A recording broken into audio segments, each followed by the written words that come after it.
Afternoon. So welcome to day 2 of this 5-day FDP program.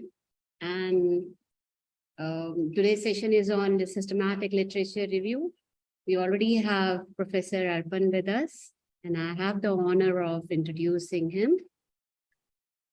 Professor Arpan Kar is full professor and holds an endowed chair in data science and decision science in Indian Institute of Technology, Delhi.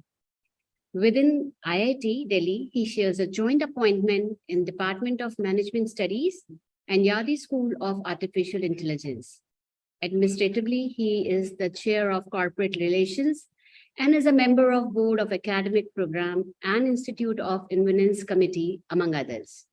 He works in the space of data science, digital platforms and apps, social media, and ICT-based public policy. He has authored over 200 peer-reviewed articles and edited 10 books and has 9,000 citations with an H index of 47.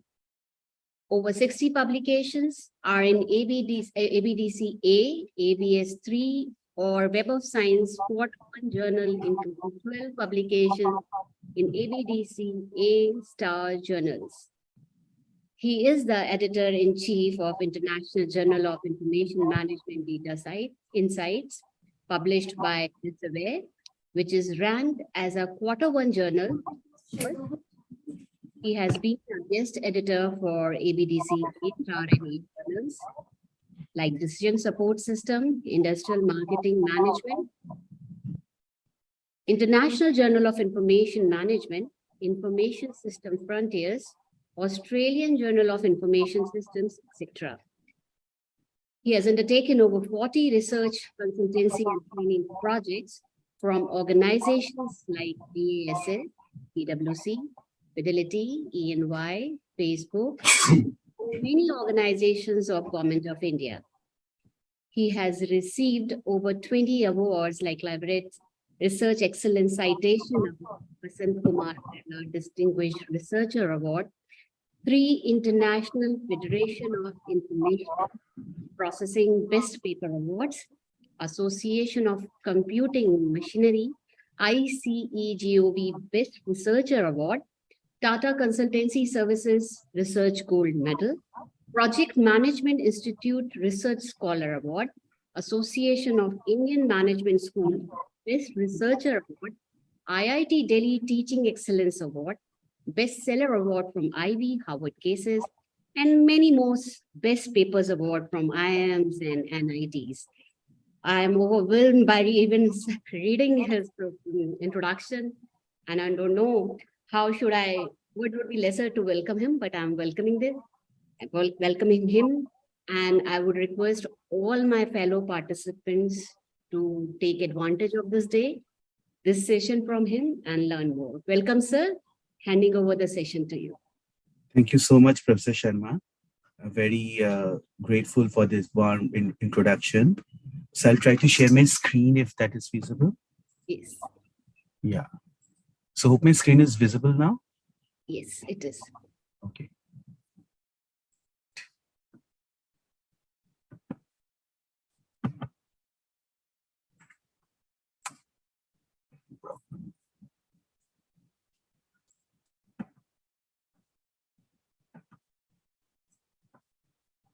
Just give me a second. I'm just trying to arrange the windows.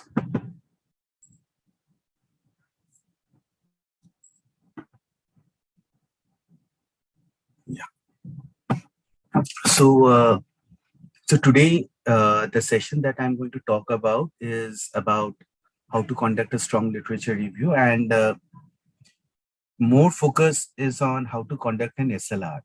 So brief about me has already been said. So most of the times, like whether it is in my journal or whether it is in other journal, whenever I'm handling a special issue, we get a lot of special issue. In these special issues, a lot of literature review papers, interest for literature review papers. I'll share a little bit of my experiences and what typically we are looking for when we look for some of the better journals. How do people should carve literature review in terms of methods, in terms of what is expected thematically, what you can ideate upon. So I'll share a little bit of my experiences. So the motivation for this is today we are all reaching publish or perish kind of a era where if you're not active in your research, then typically a lot of confirmation, a lot of job, requirements are not really met. So nobody really asks you what you are publishing, what you are doing as a researcher most of the time whenever you are, day-to-day activities. But when it comes to, career progression, confirmation, closure of probation, that's when it is asked for. And typically publish and track record typically helps you to also kind of build your stature as an individual researcher, as an individual academic. One part is that research helps us kind of building our stature as an academic, because that is the only truth that we have that everybody else can validate. I mean, I can say that I'm a wonderful academic, but then you wouldn't have a mechanism of evaluating that unless there are some public metrics through which you can evaluate that. So publication track record is one of those elements which helps to build that public metric to get some kind of respect from the fraternity. Then the other thing is that today, wherever you're working, that institution needs to be in the ranking schema in the larger context. And if you look at the larger context, whether it is national ranking, which Ministry of Education or Ministry of Human Resource Development, which was earlier, they gave in terms of NIRF ranking, they give 30% weightage to research and practice. So research element is basically based on Scopus and Web of Science Index publication, and also what is the citation that you're getting out of that. So one part is just having the papers out there. The other part is if you're producing your papers in good platforms, they're more likely to get cited. So if they're getting more cited, then you are automatically helping your institution in terms of scoring high in this NRF ranking. The other part of this is professional practice, which is like when you're getting research projects, you're writing for grants. So publication track record also helps in getting those grants. Like in my early days, when I used to, probably write decent proposals, my chances of qualifying would be probably 1 out of 5. Now, when my CV is slightly better, when I write for a grant, I know that conversion chances are like almost 50%. So both in terms of generating grants and in terms of, building the institutional, criteria in terms of ranking, research, publications, and the citations becomes important. And QS ranking, which is the international, de facto ranking with Times, both Times and QS, they give a good weightage to citations per faculty. So if your citations are good, if your publications are good, then you get more cited. And earlier Times used to have even more weightage, around I think 40% weightage. Now they have reduced and demarcated that weightage across multiple indicators. One of those indicators is like how many of your publications are in top 1% citation when you're adjusting for, the discipline. So many of these factors basically drive institutional growth. So if you're good in research, although though your institution might not be asking about it, but when it comes to time of appraisal, people become more and more valued. So when we are trying to publish in high quality journals, it basically stimulates and it requires intellectual innovation, very good writing and storytelling skills, and most importantly, a lot of perseverance to fight rejections. A lot of students, which I see, a lot of young faculty members, they would typically get a couple of rejection and then feel that, okay, it's not really worth it. So that's not really the case. In my case, I would typically get 4 or 5 rejections. I never post the rejections in LinkedIn, but I get rejections very frequently. It's not that we share our rejections in LinkedIn, but rejections are part of the game. We need to abide by that. If we are not getting rejection, then there is something problematic in the way that we are approaching. Either there is fishy in terms of how we are collaborating, or there is some problem in terms of where we are reaching for. I'd be happy to take questions at any point of time. No, I would just want to compliment you for adding this, because everybody thinks that they are the only ones getting rejection and rest everybody is publishing. So thank you for bringing that in limelight that even you get rejections. I get, like, as I said, one after every 5 rejections, I'll probably get an acceptance. For my students, I understand that's a challenge because typically a paper, I mean, may see the day of light after 2 years, 3 years after it is ready. But that is the kind of time it typically takes. I mean, sometimes I get rejection after 2, 3 rounds of reviews. Then it gets really painful. If you're getting a rejection, whether it's a desk rejection or it is a rejection after the first review, it is still fine. Uh, like couple of A-star journals, I have got revisions for 2 rounds, 3 rounds, and then my students got a rejection. For them, this is a long wait of 2 years, and then the process starts fresh. But that is part of the game. So we have to, understand that we will get rejections. It is part of the process. But what do we do to ensure that we deliver a little bit better quality research? If we are not getting rejections, there is something fishy which might turn out in a bad way at a later point of time. Better to avoid that. The other thing is like identifying where we should publish. A lot of times from a lot of people, I get this query that, and sometimes they're even my colleagues in my institution, uh, is it okay to publish in XYZ journals? And then I'll say that, no, this is probably not a great place. There is a chance that this journal is likely to be maybe a predatory journal. So a lot of metrics for research is there. None of them are sacrosanct. In India, a lot of times we follow the ABDC list. Then a lot of places follow the ABS list, which is more towards the European side. ABDC is more followed from the Indian side, the Australian side. Then there are other ranking schema in Europe like CNRS, which used to be followed in France. Then there are lots of ranking schemas, which is based on indexing in Scopus, indexing in Web of Science, which is Clarivate Analytics. And typically they look for like whether it's a Q1 journal. I was speaking with few people like who have published in my journal, the journal that I manage, and they wanted, kind of a letter from my side that this is a Q1 journal. So I shared that link of a few days back, that SCI Imago, which is there. They have listed this source as a Q1 journal. So people needed that just to claim points for appraisal and sometimes incentives. So those are all metrics. It's not that any metric is sacrosanct. There are journals I feel that within a particular level in ABDC, there are better journals, there are lesser journals. I mean, there are journals in ABDC-As which, because they are based out of specific region, they are ABDC-As. I would have otherwise felt that they are maybe at a level of B or Cs.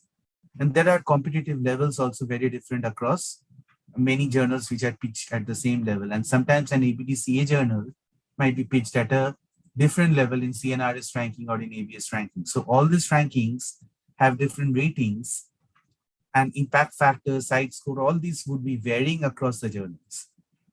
For me, it's a metric that I personally follow. I prefer to publish in a journal which is coming in from the bigger publishers because they all follow, standards in terms of editorial processes, review processes. Journals coming in from Elsevier, Emerald, Wiley, Springer, Taylor Francis, IEEE, ACM. This would be the publishers.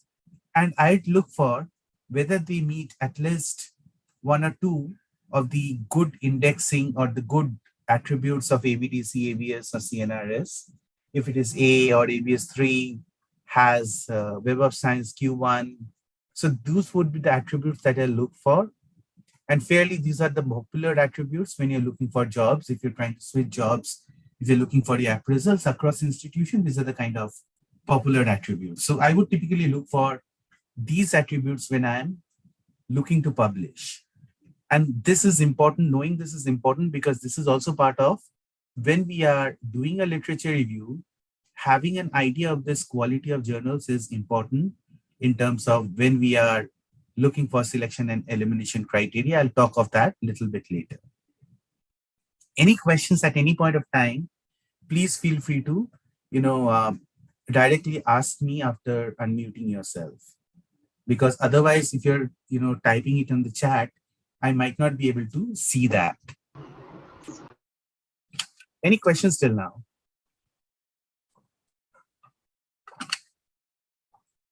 Okay. So with this basic background, I'll start sharing a little bit what I've learned through the journey. So this is right now my, I've been in this research space. I've been in academics teaching for the last 11, 12 years. So whatever things I've learned are mostly based on mistakes. I come from a teaching school. And typically, if you look at management research a decade back, there was not much focus on research when I graduated. Now there is a lot more rankings which give importance to research, but in those days there was not more focus on research. So I used to get a lot more rejections. And in those days, there were not much of open seminars like this, which will tell you what to do, how to do it. So this transformation has happened in the last 2, 3 years only. That there are so many seminars, there are so many online workshops which will talk about what to do, how to go about it. So what has happened in recent times is basically a change that there is a lot more open information surrounding how editors, how reviewers look for typically, submissions, and what is the reason for rejection, what are the things that they look for allowing an article to pass. That information was not there easily accessible. So what I learned from my mistakes by getting through the rejections, I'm basically sharing my journey. So many a times, the reason we start with a review process is basically it should enable us to identify a good theoretical gap. So we undertake a review to ensure that we have a good understanding about the literature so that we can cull out something that is important, so that we can cull out a storyline, some theoretical contribution which would be good. So a review becomes a basis. A review becomes a basis for undertaking a research subsequently in a discipline, or a review is an outcome of having undertaken maybe 20, 30 articles in a particular area so that we have mastered that area or we have mastered something aligned with that area. Either way, whenever we are writing a review, first of all, it is important that the topic of the review is timely, relevant, and novel. And this is not only for a review article, this holds for any article when you are submitting to a decent journals. Typically, the editors would be evaluating any submission, whether the topic is timely, whether the topic is relevant today. And this process of establishing whether an article is timely today, whether an article is relevant now, whether there is novelty in the article that we are having, is basically called as the art of problematization, any kind of research papers. And typically any of these papers, whenever you're submitting something, is evaluated by the editors in terms of generalizability of the findings, the rigor of the methodology, and the relevance of the contribution.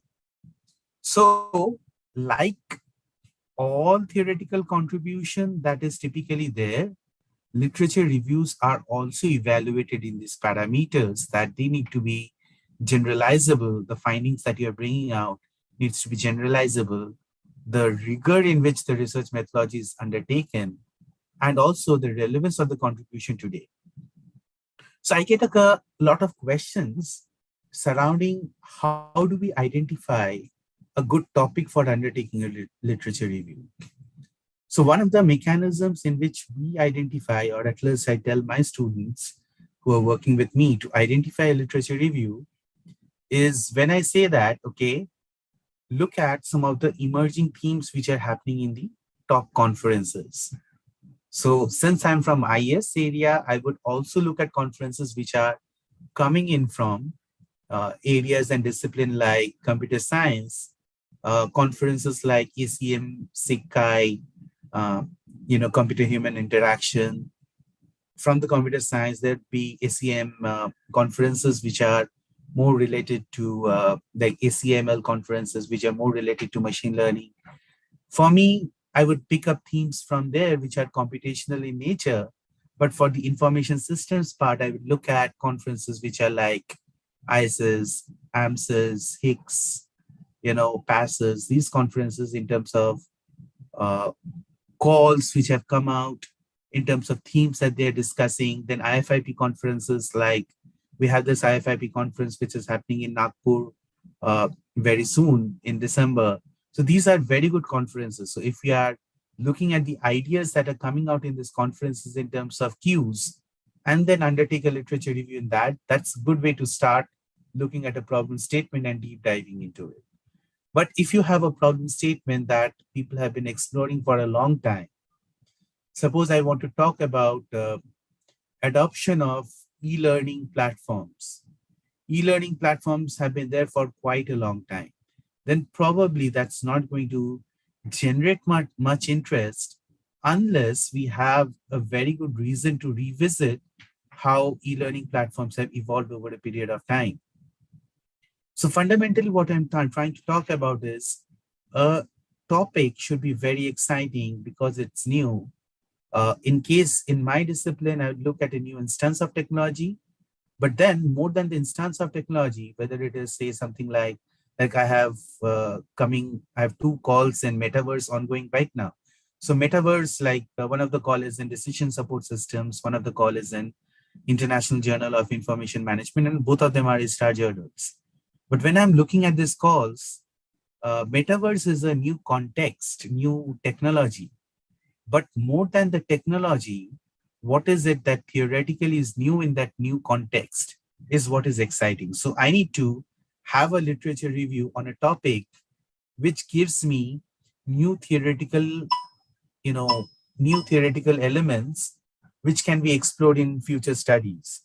And that is typically the need for undertaking any kind of literature reviews. So with that, I'll start talking about what is a literature review. And since I've been asked to talk more about SLRs, I'll talk more about SLRs in this session. So of course, literature review is, when we are undertaking a literature review, it is basically we try to understand what are the previous works on a topic to ideate so that we get an essence of the area. There are many types of literature review. One of the classic old types, but very difficult to get published, is the narrative style, where we are just looking at the literature in an unstructured way and then describe it as it is. The next thing that evolved was called systematic literature review, which is basically today's talk, where we try to describe more about the phenomena and describe more about a theme. Then there is a meta-analysis. A meta-analysis is when we try to look at empirical studies and try to create, relationship strength among constructs, relationship, or we try to theorize about the, certain relationship among construct or within the construct for a theory, and try to generate the findings which have come across multiple studies and synthesize that.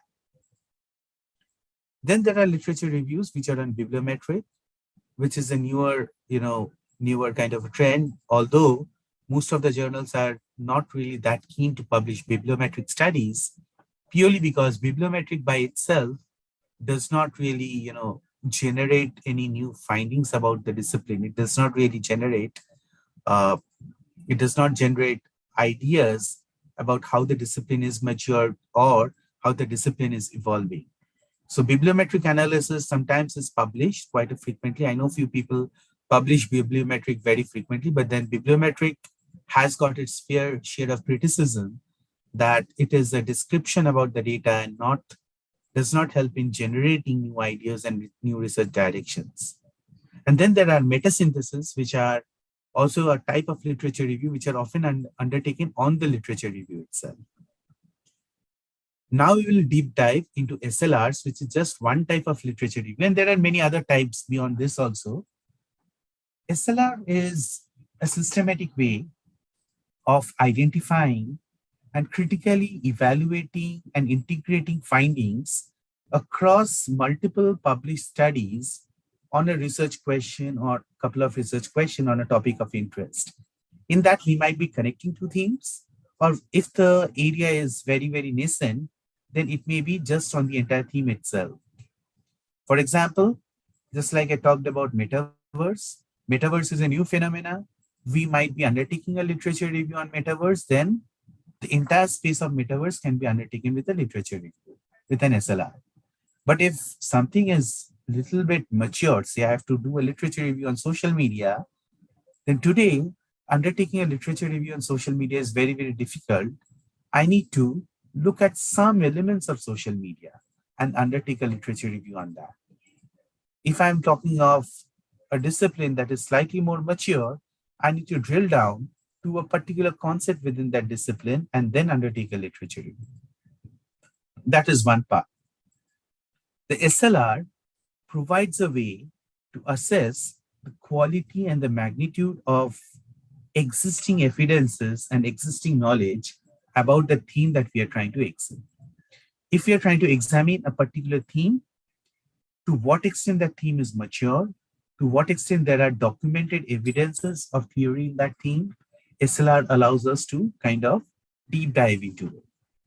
I'll explain more about this SLR, but most of the times when we undertake any kind of research, the research community typically looks for findings. When we are publishing our findings, that becomes the basis for discovery of a new idea for others to say that, okay, there are these concepts which have been already explored, and based on these concepts, I want to move towards a particular direction. I want to adopt a particular theoretical lens and then examine a phenomenon in a particular way.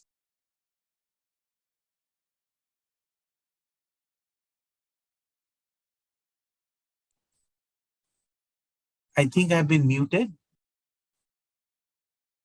Am I audible now? Yes, sir, you are. Okay.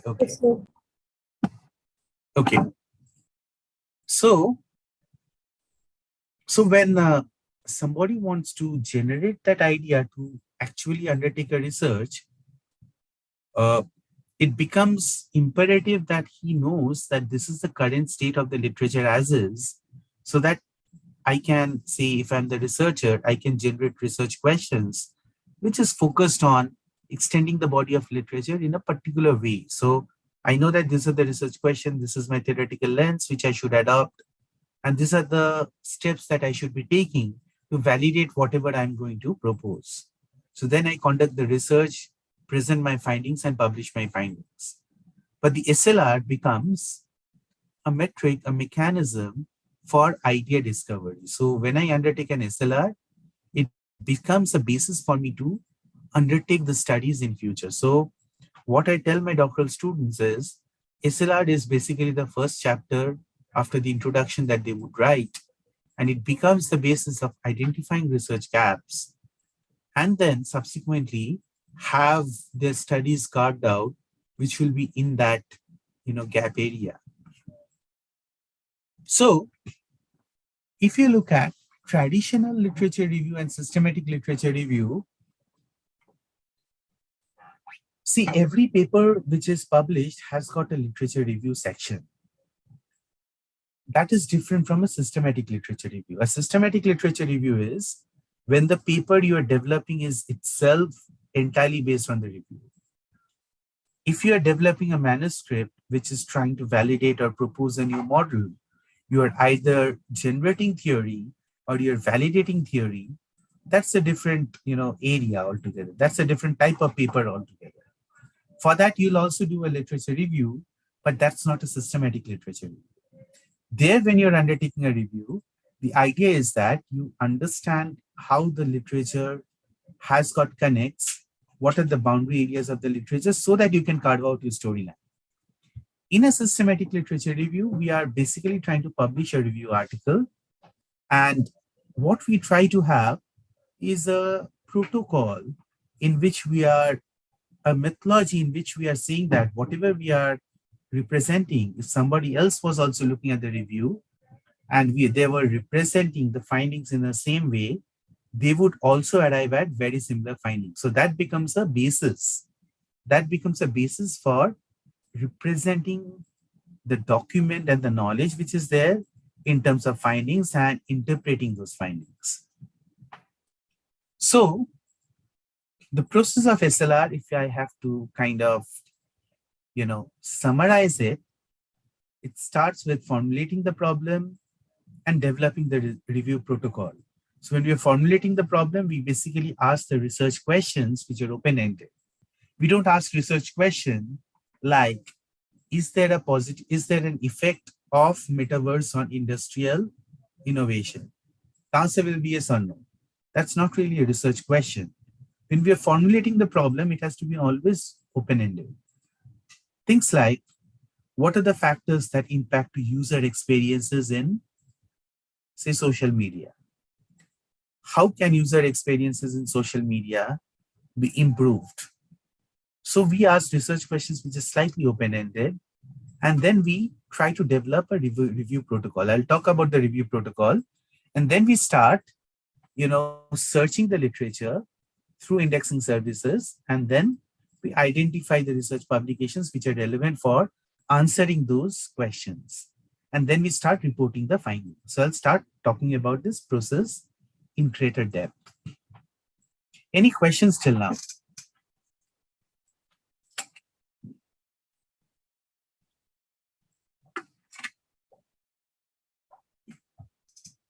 Okay. So when we talk of problem formulation, yeah, go on.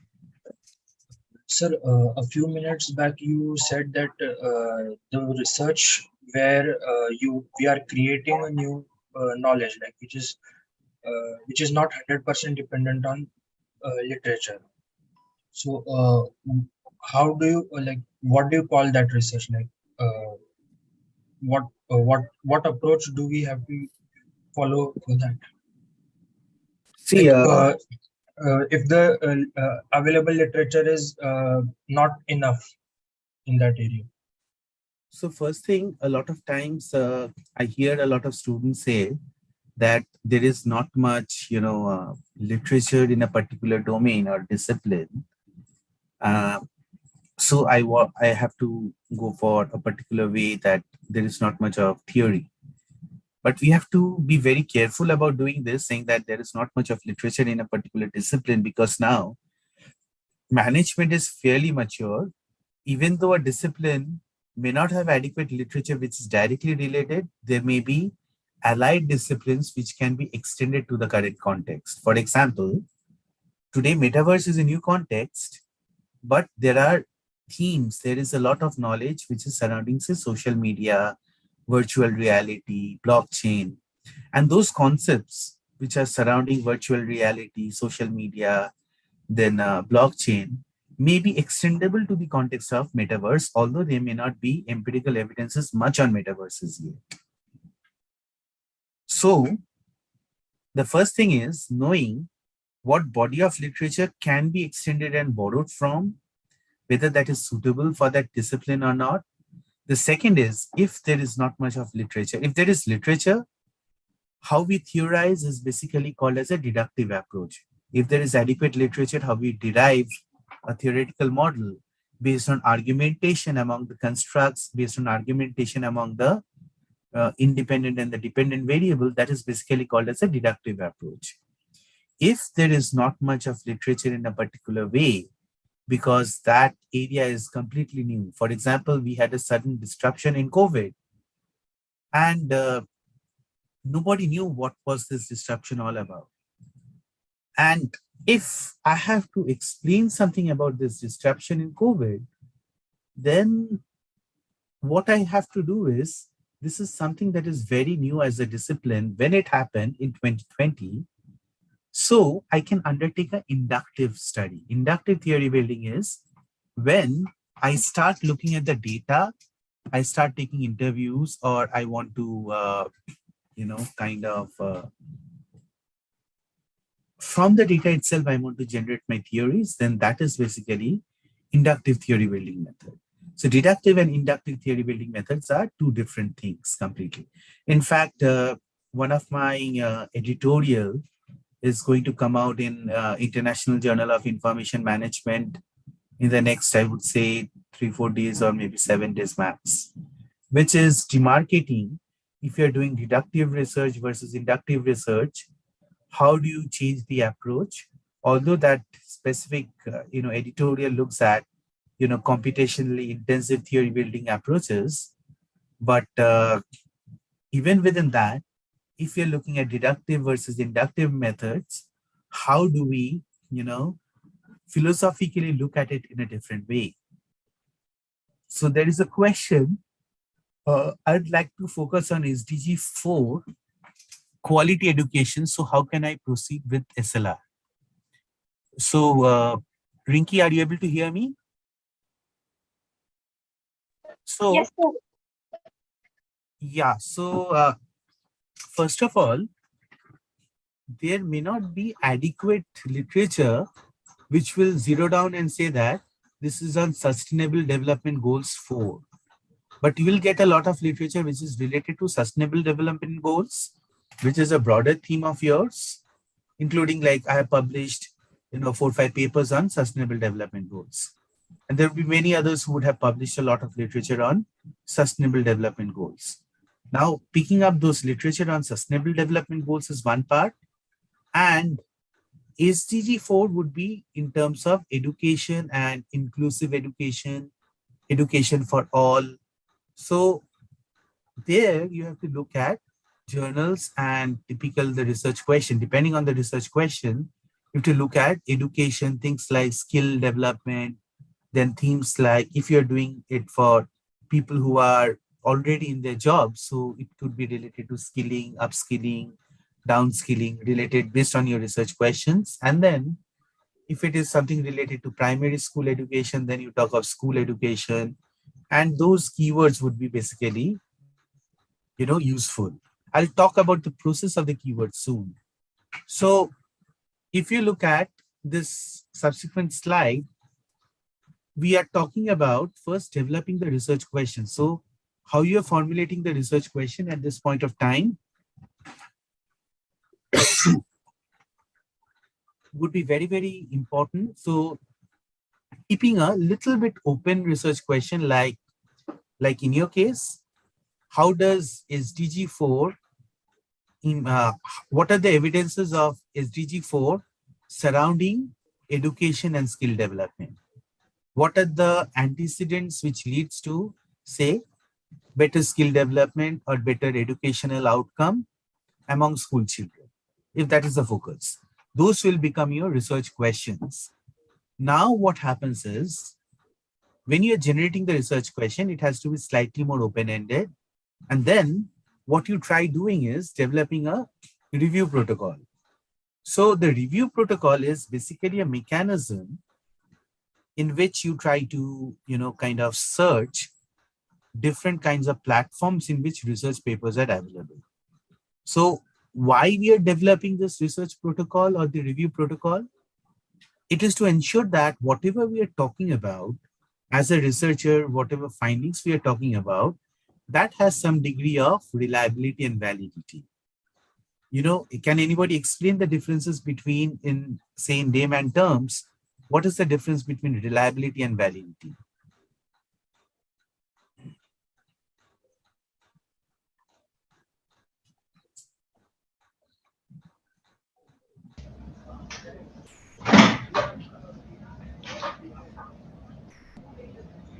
Reliability is getting the same response when a particular research is conducted again and again, and validity is something that you are accurately measuring what you want to measure.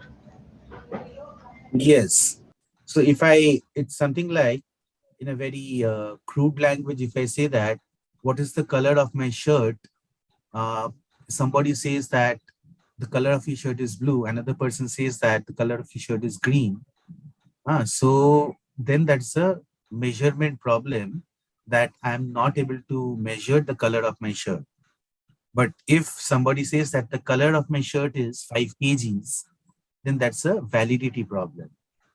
So we need to have mechanisms of demonstrating, that there is reliability and there is validity when we, report our findings, even in a literature review paper. And for that, the review protocol basically assists us in explaining that there is reliability and validity in the research protocol. So for that, uh, we need to describe the purpose of the study, the research questions that are there, the inclusion criteria, the exclusion criteria, and these two are very, very important. The screening procedures, the strategies for data extraction, synthesis, and reporting. So I'll talk about these as we proceed. So if you look at, the sample selection process, there are multiple approaches, in the selection process. One is a structured approach, which is typically followed in a systematic literature review. The other is a comprehensive approach, where we first identify which are directly relatable to us based on a protocol, and then we start looking at other papers which are even citing those, or even they are citing the other papers, and I'll talk about this otherwise. But in this structured approach, what we have is we try to demonstrate some elements of transparency at how we arrived at certain papers. And it is fine if some important paper is getting missed, but because it does not fall into a review protocol, we have not really kind of considered it. Then the other elements are what we are considering as a review protocol. Is that really comprehensive enough to capture most of the literature which is there in that particular research question, which meets quality criteria? So those are basically some matrices that we typically used when we are trying to identify the sample. And in this case, the sample is basically the papers that we will be undertaking the review on. So when we try to talk about the search protocol, a lot of times a discussion comes, and a lot of times this is basically the deliberation. How do we identify these search protocols? So I get a lot of papers which try to look at, okay, I undertook this search in Google Scholar, and sometimes even I undertook this search in Google. First of all, Google Scholar and Google are not really that much systematically indexing the processes and the research papers.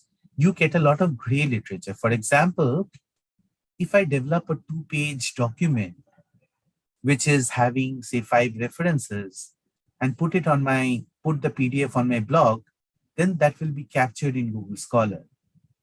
A Google Scholar will not really have matrices to evaluate whether a document is really peer-reviewed or not. So when we are trying to talk about a systematic literature review, we can look at Google Scholar to augment our search protocol, but most of the times we should look at, indexing services for identifying articles. And by indexing services, what I mean is we should search for the articles either in Web of Science or Scopus. For social sciences, Scopus is slightly more broad. Web of Science is more stringent, but it is better journal quality.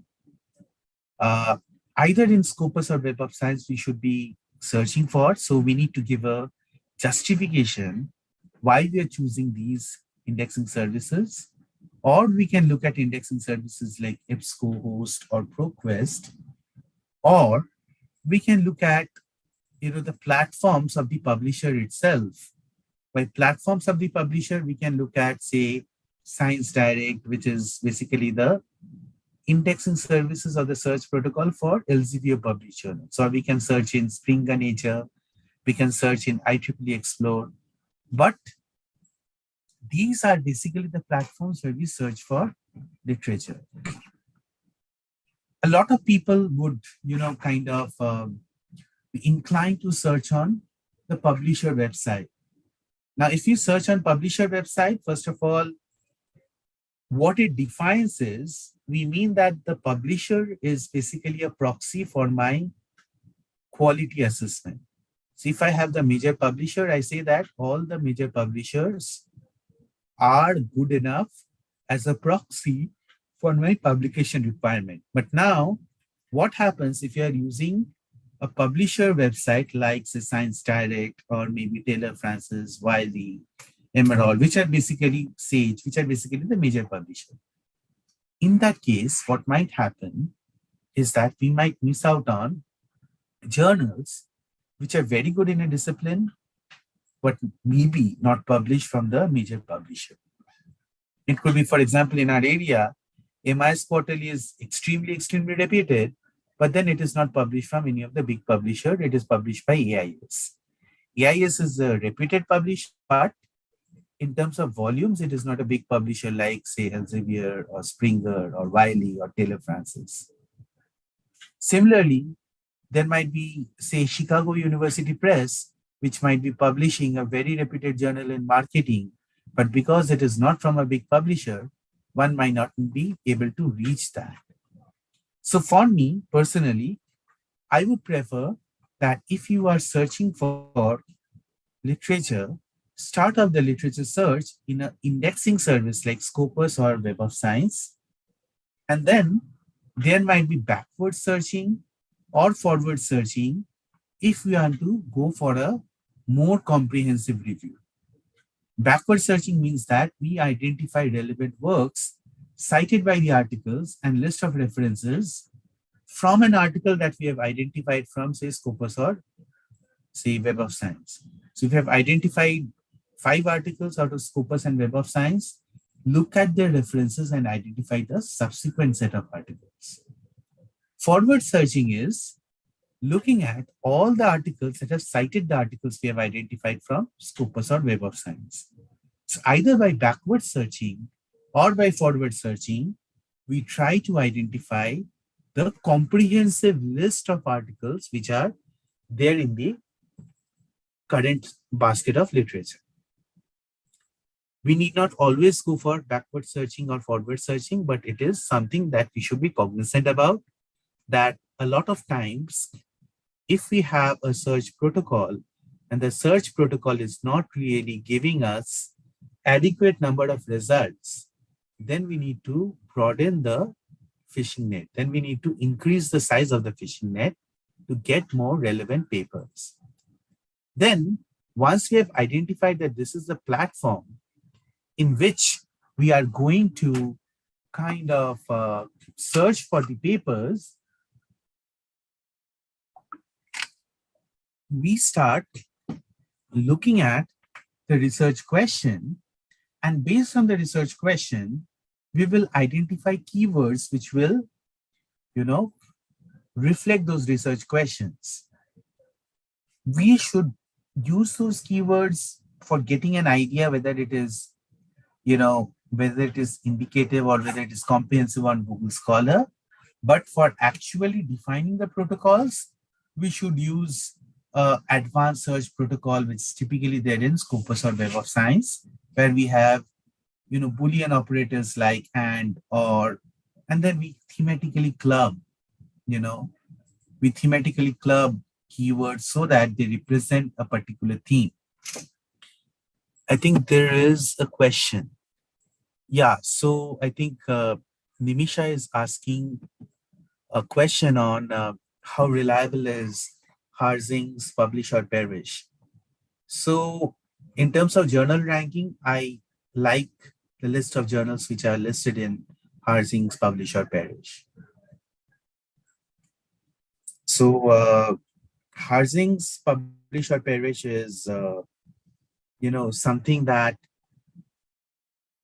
is kind of, I'd say that it is kind of a meta list which looks into multiple journals which are listed in multiple popular rankings.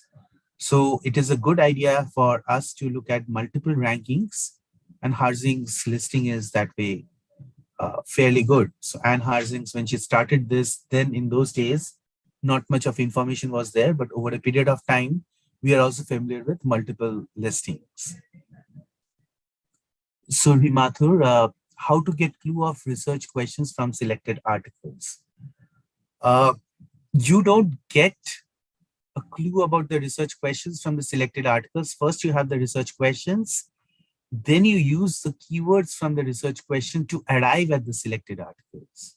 So it is opposite. So first you generate the research questions.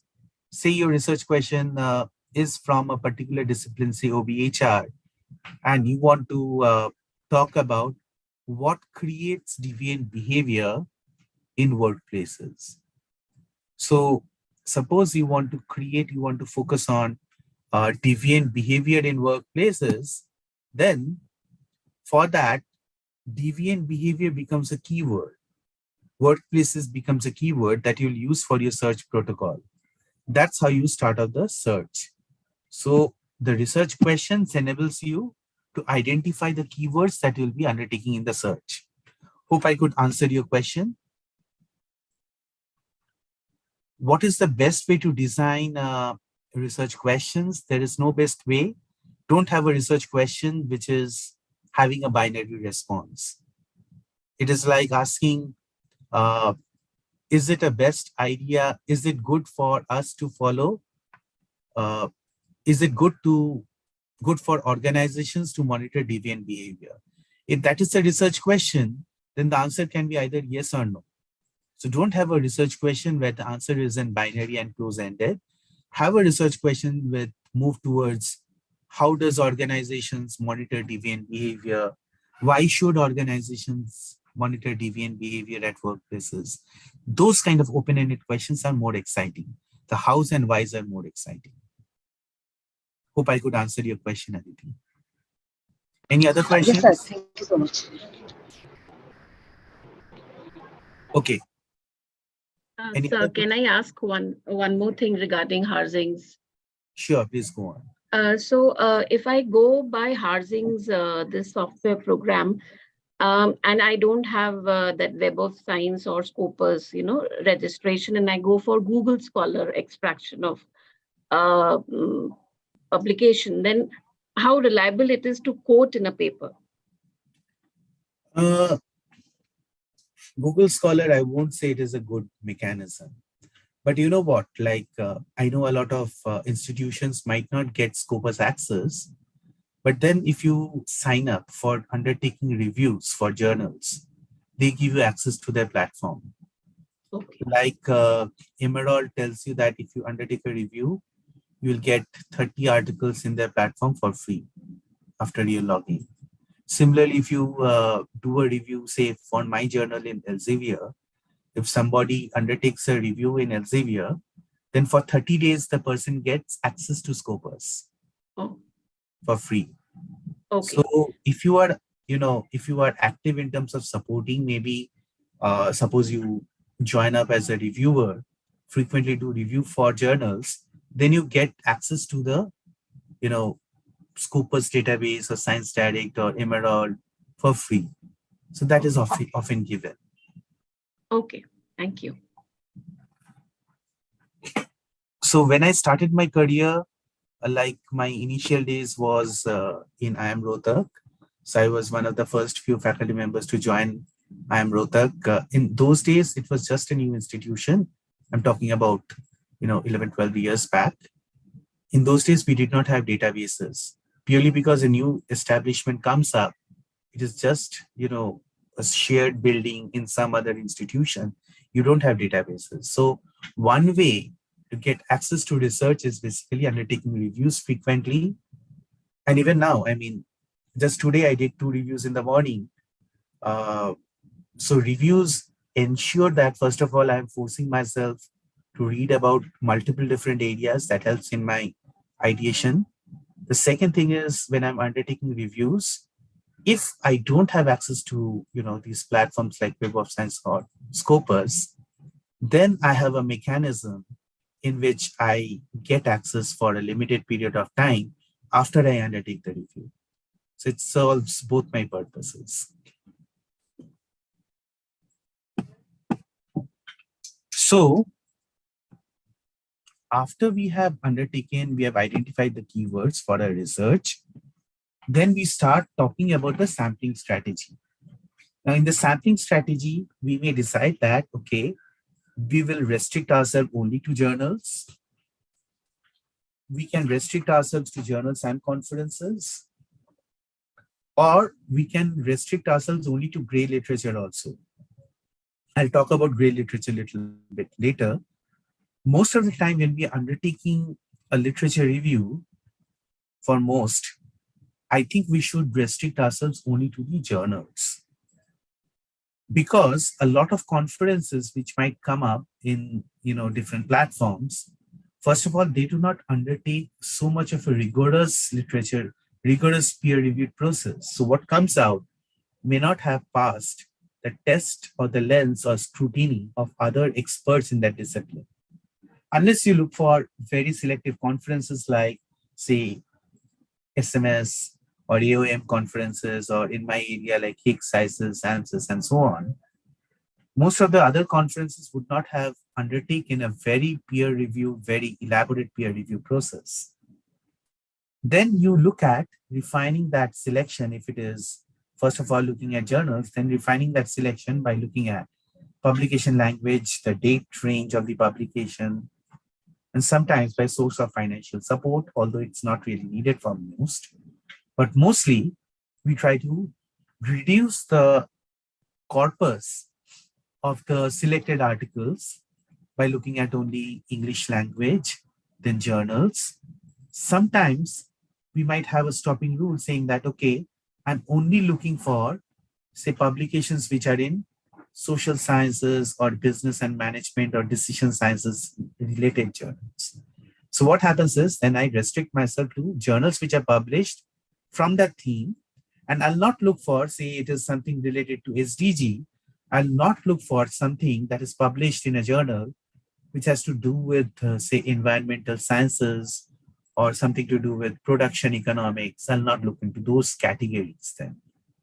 So when we start this literature review search protocol, we need to have mechanisms after the keywords are given, that how do we reach a more reasonable size based on some of these quality metrics, some of these quality criteria for screening and removing some of the selection and auto. So this is basically called as selection or rejection protocols, sometimes called screening protocols. So these are part of the sampling strategy. One of the interesting thing is, most of the time we as academics talk about we will do a literature review on academic journals. What if the discipline is so nascent or it is evolving very fast that academic journals are not really reporting literature on that? In that case, what we undertake is we can undertake a gray literature review. Gray literature review or gray analysis of literature or gray analysis of content could be based on blogs, emails, which is basically the third gray tier or the third tier, where there is a lot of noise. Then the second tier would be NGOs, their studies, wiki articles, advertisements, presentations or publications from companies, white papers. That is the second tier of gray literature. And then the first tier of gray literature is books, book chapters, government reports, think tank publications, which have not gone through proper peer review process, but there are experts who are documenting this. So there is a very nice article by Adams which says that shades of gray also is important for us, because by the time something comes out in a peer-reviewed journal, peer-reviewed article, it typically would have been, especially in good journals, good platforms, it would have been in a process for the 2 to 3 years, and before that, somebody would have taken 2 years to develop that manuscript. So we lack, academic platforms lack concurrency or currency.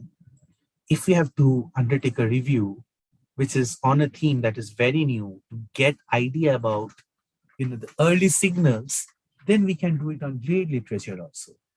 But either way, whether it is a gray literature or whether it is a scientific literature, we need to have a protocol for searching that. After that, we go for inclusion and exclusion criteria. So inclusion and exclusion criteria are basically ways that if we have, after we had already selected, like this is English articles I'm looking at, I'm only looking at journal articles, I'm only looking at articles which are published in journals which are from a particular discipline. That is one inclusion criteria. Then inclusion exclusion criteria could be based on, say, quality metrics that we are looking for in the publication platform. Say, I might undertake a review by saying that, okay, I'll consider only ABDCB, ABS 1 star, or I'll only consider, say, journals which are in the level of Q2 or Q1. So I would need to define quality metrics of what I would consider inclusion criteria among the journals which come, because even in platforms like Web of Science or Scopus, there might be publications which are not that great in terms of journals, especially if you're doing it in Scopus, where the indexing service is too broad. Then, based on quality of journals, we might do an inclusion exclusion criteria. Then the next level of inclusion or exclusion happens based on whether the research questions which I have are answered by the studies or not. And this is where we start looking at, maybe the abstract, we start looking at, whether the article answers the kind of questions that I have, whether the article kind of has empirical evidences on the area. So if I have a research protocol for developing a review study, there is no point if there is another review study which is coming in as part of my corpus. I should not have that. So I need to have a manual mechanism in which I remove maybe qualitative, or I remove maybe conceptual papers completely. I don't want to review conceptual papers as part of my analysis. I want only papers which have demonstrated theoretical validation or empirical groundings. So I need to remove all conceptual papers. I need to review and remove all review articles. So that is part of quality assessment, so that we can finally come to a set of articles which are very, very important and relevant given the research questions I have raised. And while doing so, it is also good if we have two people who are validating the articles which are scrutinized and brought into the review protocol.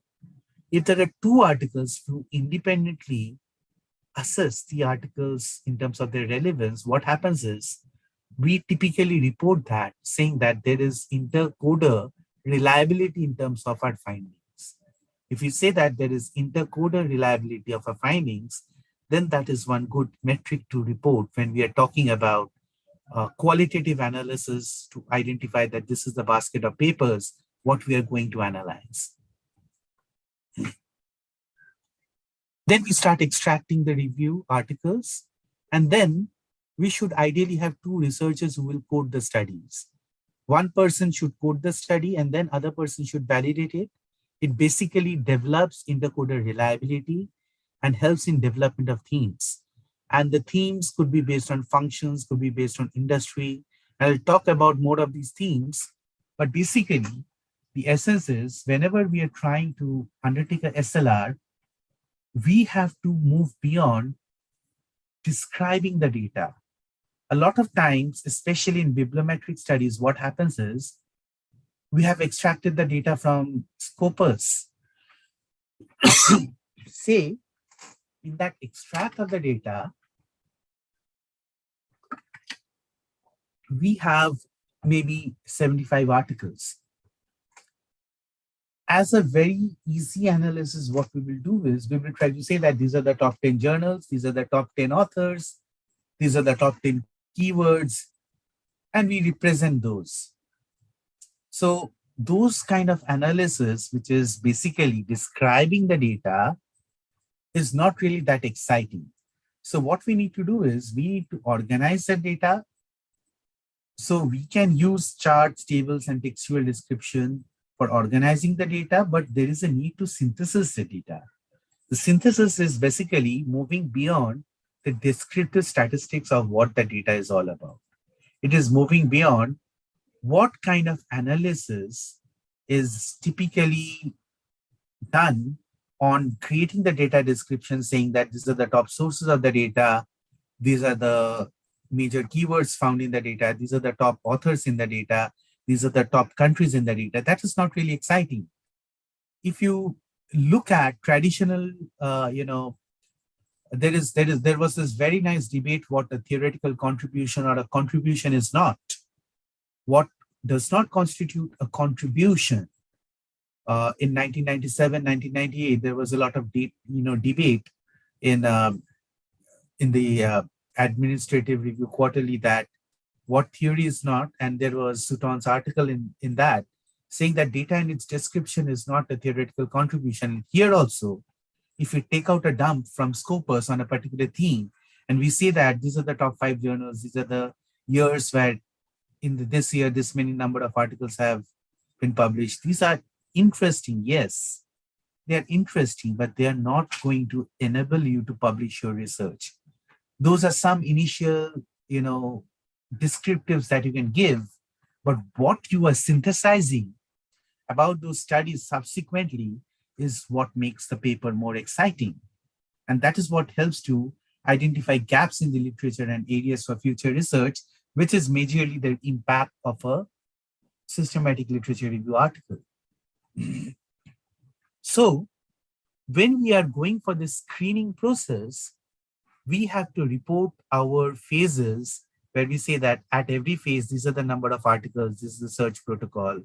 And every phase, we have the cleaning protocol defined by which we are creating a funnel and moving towards, a narrower set of articles. When we reach that narrower set of articles, we should be clear that the data and its description is not a contribution. We can have the description of few things, but if we overdo it, it's not really good for the article, because every article has to play around within a limited number of words. So a typical journal article will be restricted in 8,000 to 10,000 words. So if we are real estate, it's the number of pages or number of words. The more we are describing, here about the data, we are basically losing out in terms of what we can describe about synthesizing that literature. So we can describe more about the theories. We can describe more about the constructs. That is fine. But we have to move more towards the knowledge which is there in the research rather than describe superficial, meta information about the, meta information or information about the data itself. That is the purpose. So if when you're reporting the findings, we can take multiple stances. And for elaboration or for as an example, I've taken, this is one article which I've taken from a JBR paper, which is from Carmago, which talks about, institutions, institutional quality and international competitiveness. It's a review paper.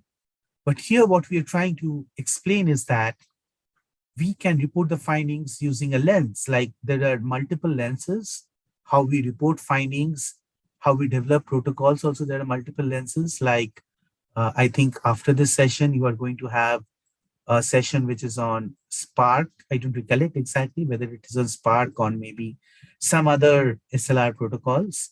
But when we are, yeah, Prisma. It's on Prisma, which is a protocol. But fundamentally, when we are reporting the findings, we can have a methodology or have a lens like TCCM, which is we explain more related to theory first, then we explain more about the context, then we talk about the characteristics of, the constructs or the characteristics are typically there in the characteristics, and then we explain more about the methodology in which these research papers have undertaking the analysis. So one part is whether they have the way that they collected the data is part of the methodology. The way they have analyzed the data is also part of the methodology. So when we are reporting the findings, if we have to make some meaning out of inferences, one of the better ways is representing it in terms of theory, context, characteristics, and methodology.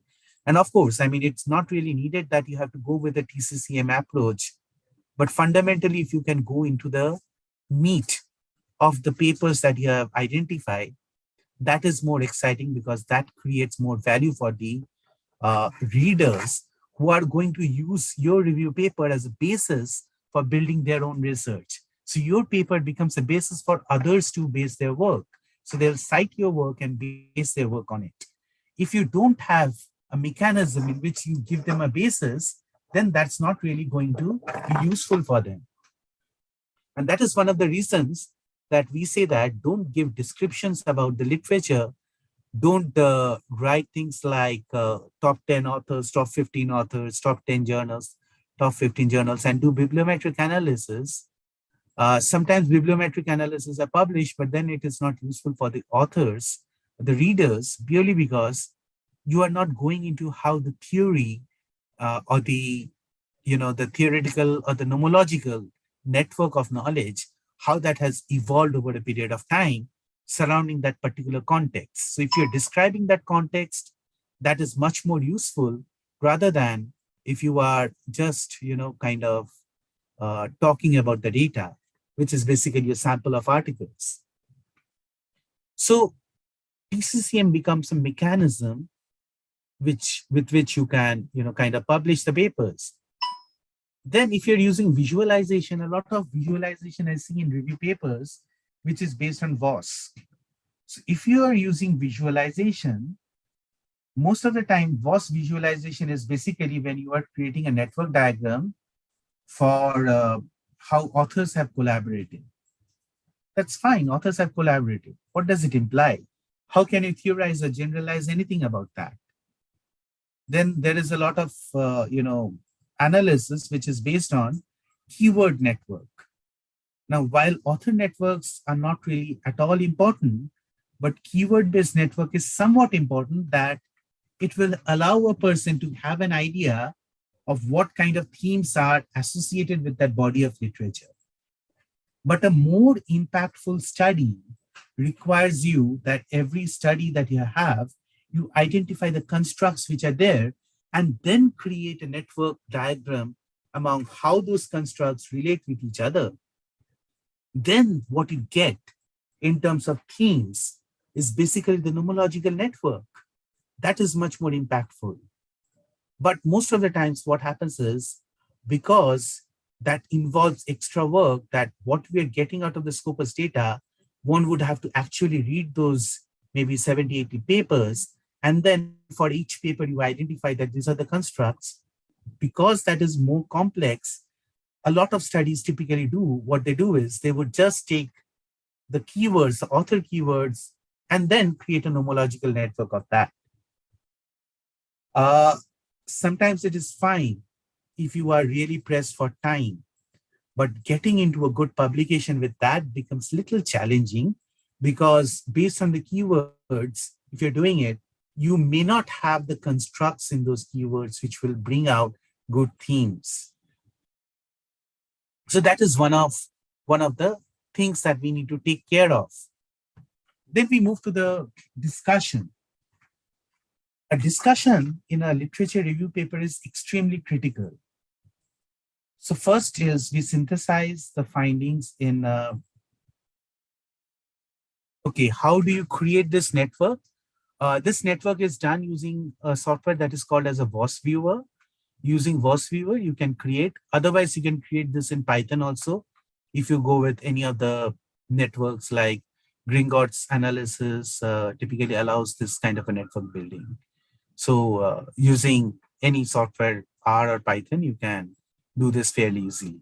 Fairly easy to do, you just need to import the data and then, but the problem is if you're just importing the data and then running it, what you're essentially doing it is basically you are doing it on the author keyword, so you don't have much knowledge about what's inside the literature. But if you bring out that these are the constructs for each paper, and then you do this analysis, then it is much more impactful, because you're showcasing how those constructs relate with each other, and each construct is not connected with some other construct. What is that construct that it is not related with and could potentially be connected with? Those information become much more useful if you use the network analysis of the constructs. Then the last thing that we try to curl out is basically the discussion section. In the discussion section, what we try to do is we try to talk about how the synthesis of literature has happened and how the synthesis of literature has evolved over a period of time. And for this evolution or the synthesis, we may use a diagrammatic literature. A diagram basically will be useful for others to understand whatever you're talking about. So if you have been discussing in, say, paragraphs about the TCCM, in terms of theory, in terms of constructs and all that, in terms of methods, now if you have a diagrammatic representation, then how the theory has evolved over a period of time, or how the literature has evolved over a period of time, a person gets a very good idea about and uses it at a basis. Then we have to talk about contributions to literature. A synthesis is actually a contribution to literature. We have to explain that our analysis is a contribution to literature because it explains where gaps are existing in the existing literature. What are the contradictions in existing literature? Suppose one study says that A is positively associated with B, and another says that A and B were hypothesized to have some associative relationship, but our findings indicate that this relationship is not statistically significant, then that is also good to report. Which relationships are found to be not, flowing in the same direction, or they are contradicting each other. So highlighting contradiction, highlighting where gaps existing in existing literature, those would be focus areas in terms of highlighting contributions to literature. Then we need a second subsection, which talks about implications to practice. What are the 5 or 10 major points that this area has got, which can be interpreted for practical application? Have that discussed in a literature review. But the most important thing that a literature review should generate, and often this is missed out, what would be the future research agenda? Based on your review of literature, can you explain? One part is the review of literature, the other part is your own expertise as a researcher. Can you explain that these are the areas or these are the research questions future researchers should build upon? These are the research questions that future researchers should build upon if I'm exploring research in a particular discipline. So that becomes the basis on the which others would start their own studies. What research questions should be listed there? That is based on not only your future studies, if you are exploring that area in your doctoral research, but also, kind of it becomes a basis for building up, the synthesis of how there are gaps in the literature and how beyond the gaps also, what are the areas that this particular theme of literature could have addressed but have not addressed? What particular area this field of discipline could have potentially addressed, but nobody has talked about that. That is based on your existing expertise. So as an expert, if you feel that, okay, say workplace deviances have been talked about in multiple contexts, but nobody has talked about, say, cyberbullying in workplace deviant behavior, or nobody has talked about some other context in workplace deviant behavior, then that's an area of research. If it is something related to organizational commitment, people have talked about, how organizational commitment behavior is very good for the firms. But is there any destructive side of organization commitment that has not been documented? And if you feel that as a researcher, there could be destructive sides of a particular positive behavior, then what would be that destructive sides? You can explain those, giving justification why you feel that these are areas which could be future research agenda because nobody else has talked about this. But based on your reading, based on your understanding about the discipline, you can ideate and bring this out. The research agenda becomes a very important part of any kind of, literature review section. When we talk of diagrammatic summaries, like these are some taken out from my paper. One diagrammatic summary could be how the literature has progressed over the years. This is how the evolution of the literature has happened thematically. Or this could be a diagrammatic representation which would be about how concepts of the literature are tied down together, explaining how different themes of the literature, they are tied down together in terms of building blocks. Or it could be something like how the literature in terms of themes are kind of arranged across multiple things. So this would be part of the findings also. So diagrammatic summaries are useful for the reader to synthesize and take away what are your core findings from your analysis. Wherever possible, I would try to kind of connect the findings to theoretical blocks. So the theoretical blocks diagrammatically may come in based on some other theoretical lens. Like in this case, if you look at this, this was an editorial we wrote, moving beyond smart cities, digital nations for social innovation and sustainability. So we were trying to, we had a special issue in smart cities in 2017, and this editorial was published in 2000, it was allocated to an issue in 2019, but published in 2018. But in this, what we tried to do was we brought out that these are the different building blocks that literature on digital nations or literature on smart cities could potentially build upon. So they could look at ICT addiction, things like ambidexterity, things like specific technologies like Internet of Things, digitalization, artificial intelligence.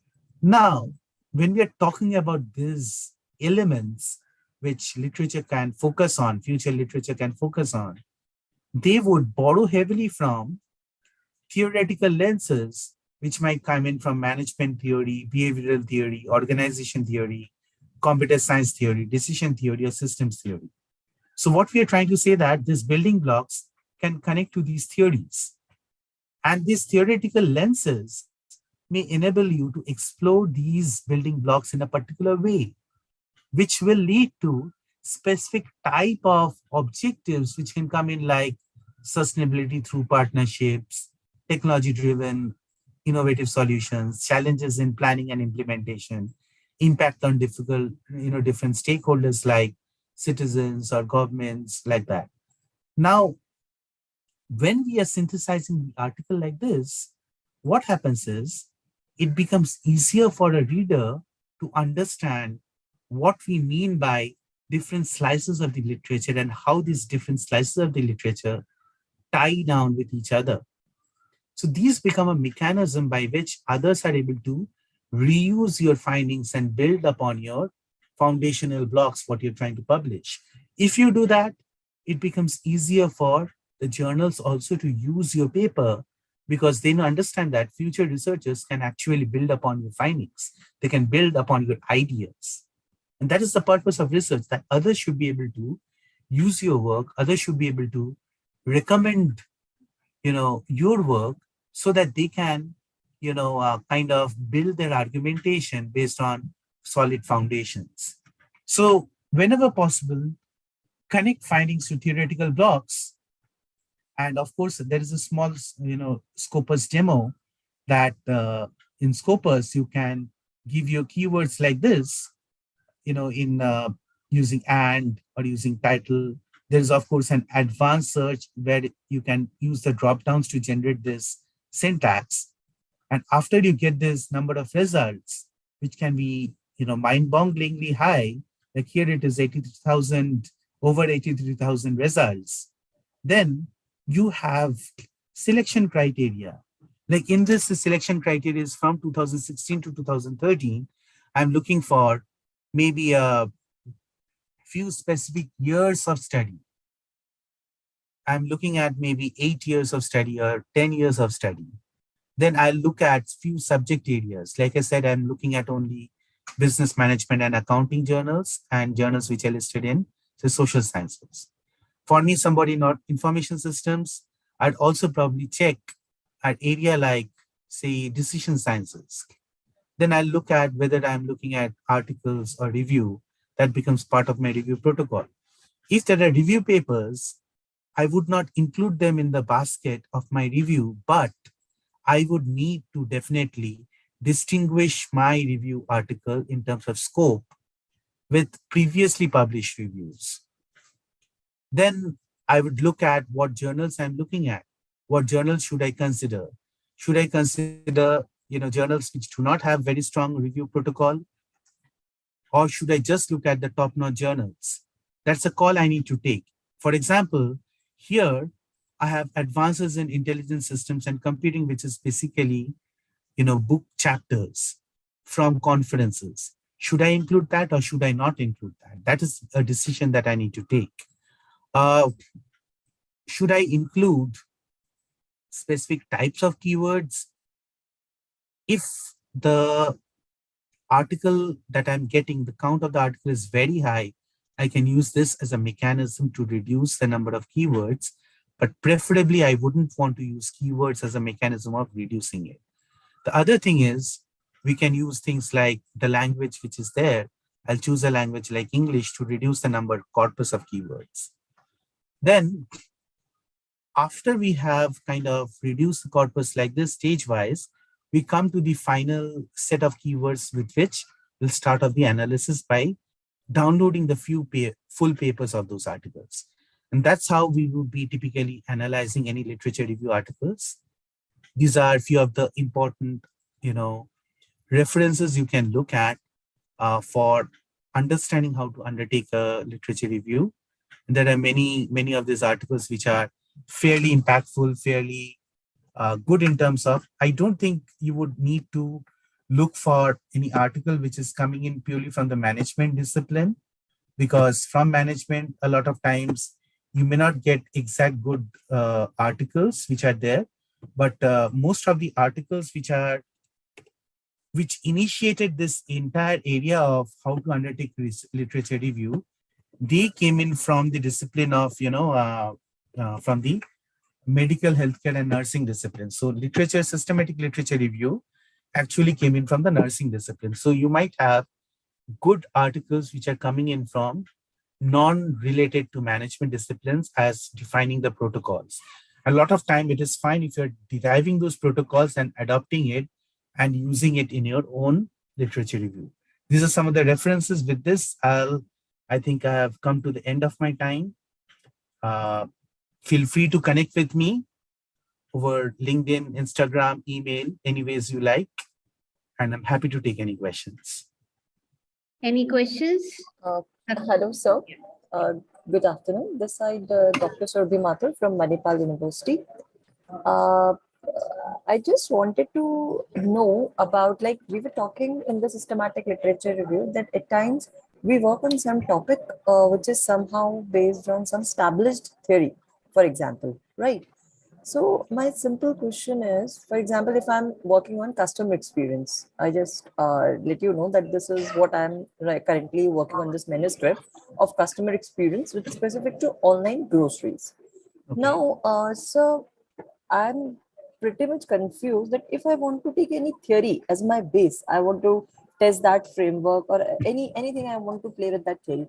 How, first of all, I can identify that which theory is more appropriate? Like I'm clueless that where should I get this from? Where can I have a source of understanding that what are the theories that have worked good on the customer experience? So where should I get start of understanding of this theory So part? first of all, since you mentioned customer experience, if Yes. you look at this paper of ours, it was basically a literature review of customer experience. This is Yes, exactly. literature review. First thing is, what I would do is first have the research questions defined. And if you have a couple of good literature reviews which are already published, they would already have research gaps identified. Now, how do you identify research gaps? For example, if this is a literature review and somebody has already defined that these are constructs which are linked to each other, if you look closely, you will find that some of the constructs are also not listed. They're not linked with each other. Is it possible to link some of the constructs which are not relatedly or not linked with each other? If you can do that, then that is a research gap that you are identifying. So if you identify that these constructs are not linked with each other, like I'll try to I'll try to, kind of look at some of my papers now. Just give me a second. Hmm, whose paper? Okay, Harjit's. So there is one student of mine. Harjit's.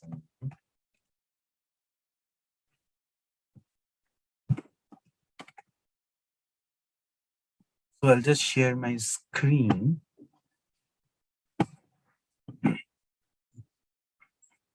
So for example, this is a paper, okay? Now, if I look at this paper,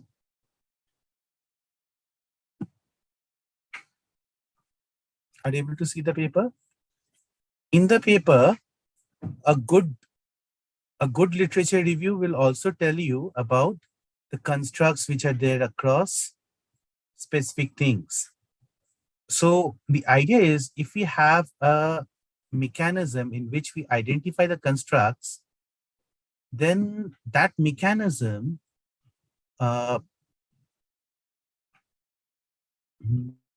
just hold on.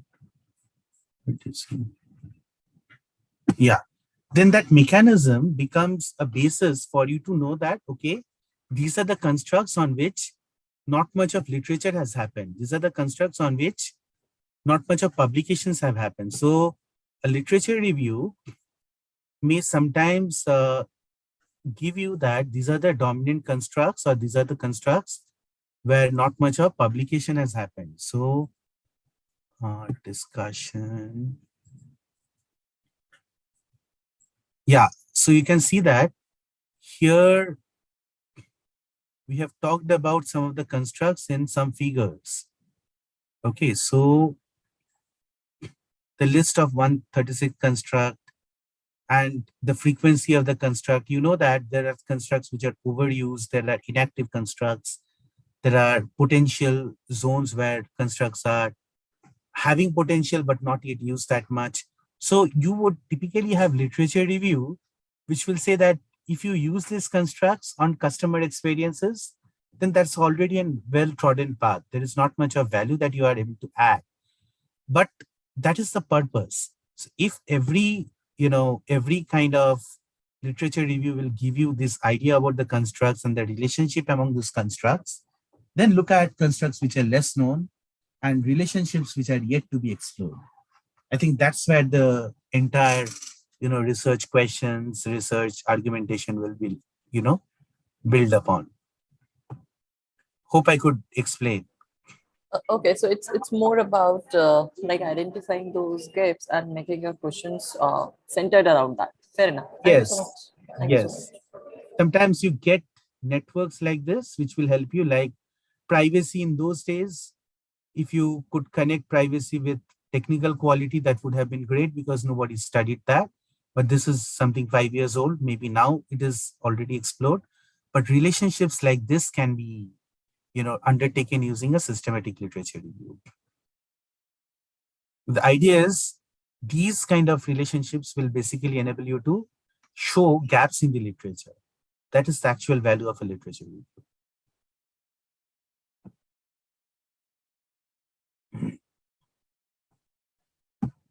Anyone else would like to ask something? Any questions?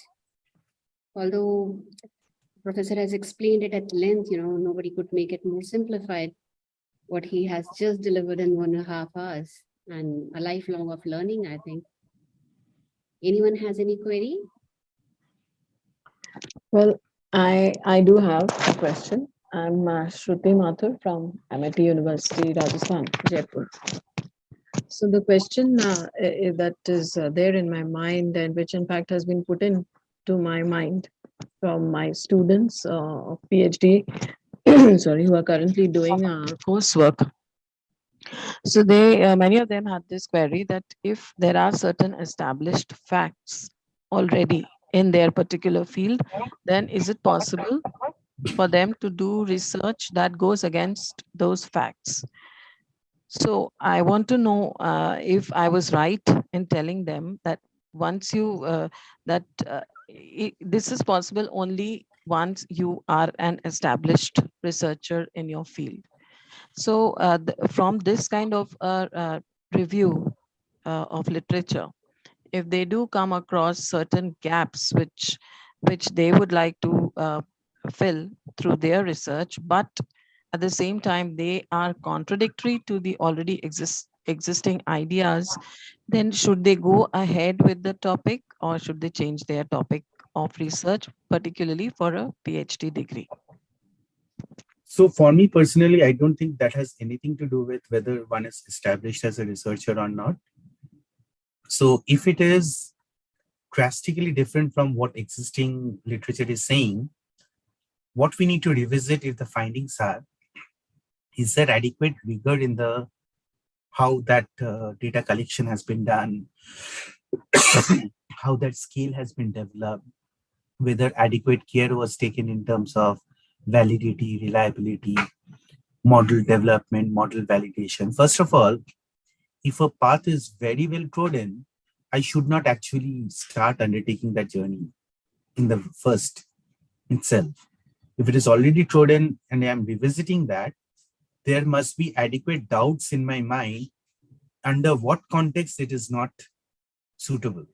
So if there is a context in which that path, the linkages are not going to hold true, and there is a reverse causality that is expected in that context, then that is good. Then that is absolutely fine. It has nothing to do with whether somebody is very established or not. But I have to have confidence that my methodology and rigor is adequately there so that when I say that A leads to B, when most of the literature points towards B leads to A, my argument for that is based on a solid methodological findings.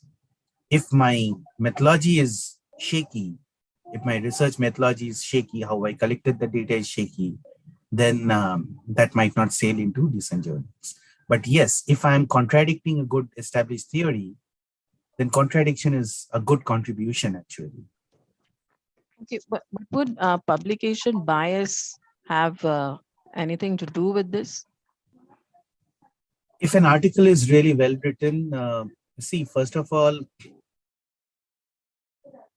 most of the journals which are double blind, the reviewers won't get to see your name. Okay. Most of the journals which are double blind, the reviewers don't get to see who is the co-author. Only difference what it happens is when you're making a submission, then at that point of time, if the co-author is well known, passing the editorial rejection might be easier, provided the authors have put in all the check boxes in terms of quality metrics that a publication is likely to have.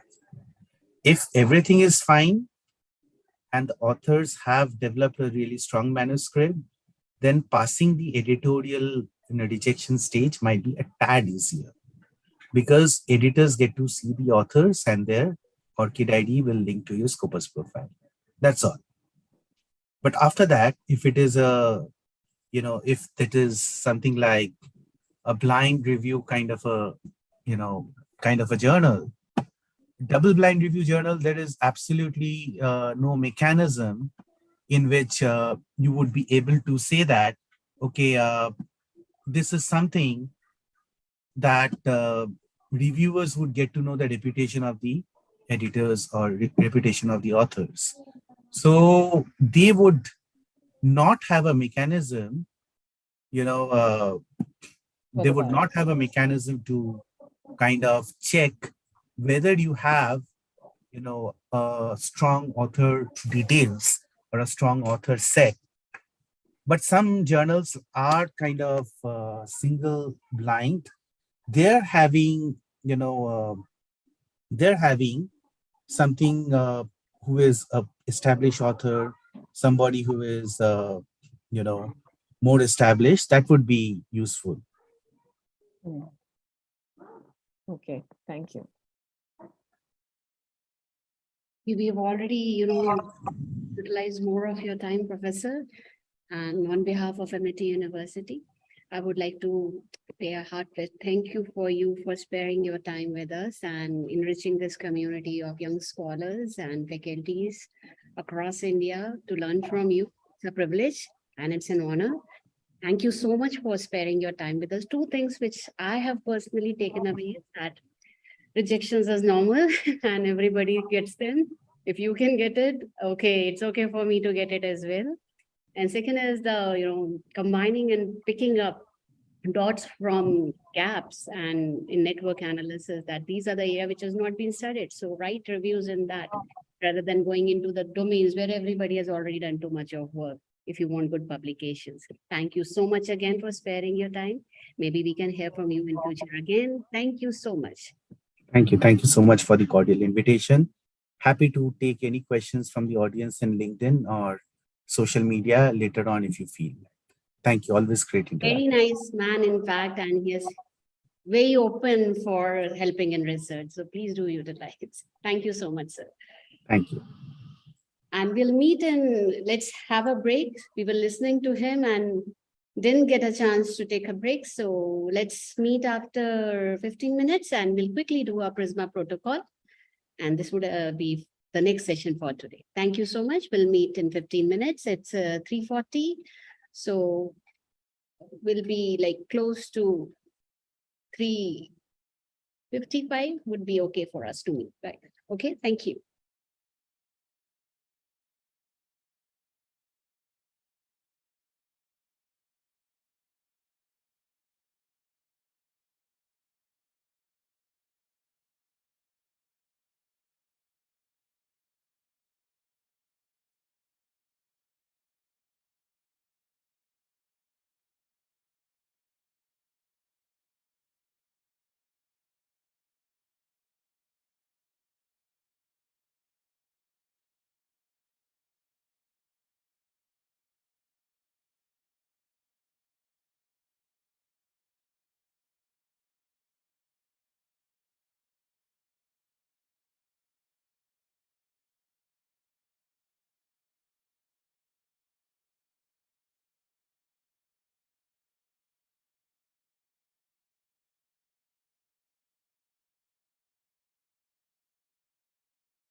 Welcome back. So are we here?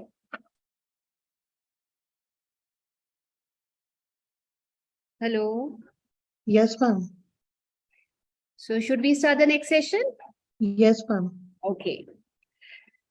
So till now you would have seen that, there are certain rules to do this systematic literature review. So I'll quickly brush up those concepts. And there is a standard way of reporting it, which we call as Prisma. So I'm taking you through that protocol. Once you have done it, so it's a process which Professor Arpan has also shown you the steps which we call. And then how do you report? So there is a website also where you can get all of these things in together. And it's a standard way of reporting. And if you are doing SLR, all journals expect you that your reporting should be in that format only. So a little bit of background of this. So this was, basically, this is systematic literature review, as the name suggests. So systematic, it was means that if I do it and if you do it, the results should be consistent. It should not be that if I do with these keywords in one particular database and when you do it, the researches is coming drastically apart. So then there is no use. So particularly in medical sciences, they wanted a protocol where if I am doing and you are doing, the research should be consistent, and then we can add on and move on further. Now, this has been borrowed in other domains also, and that is how now this has become a full-fledged area of SLR where all of us are now working into. So let me share my screen with you all.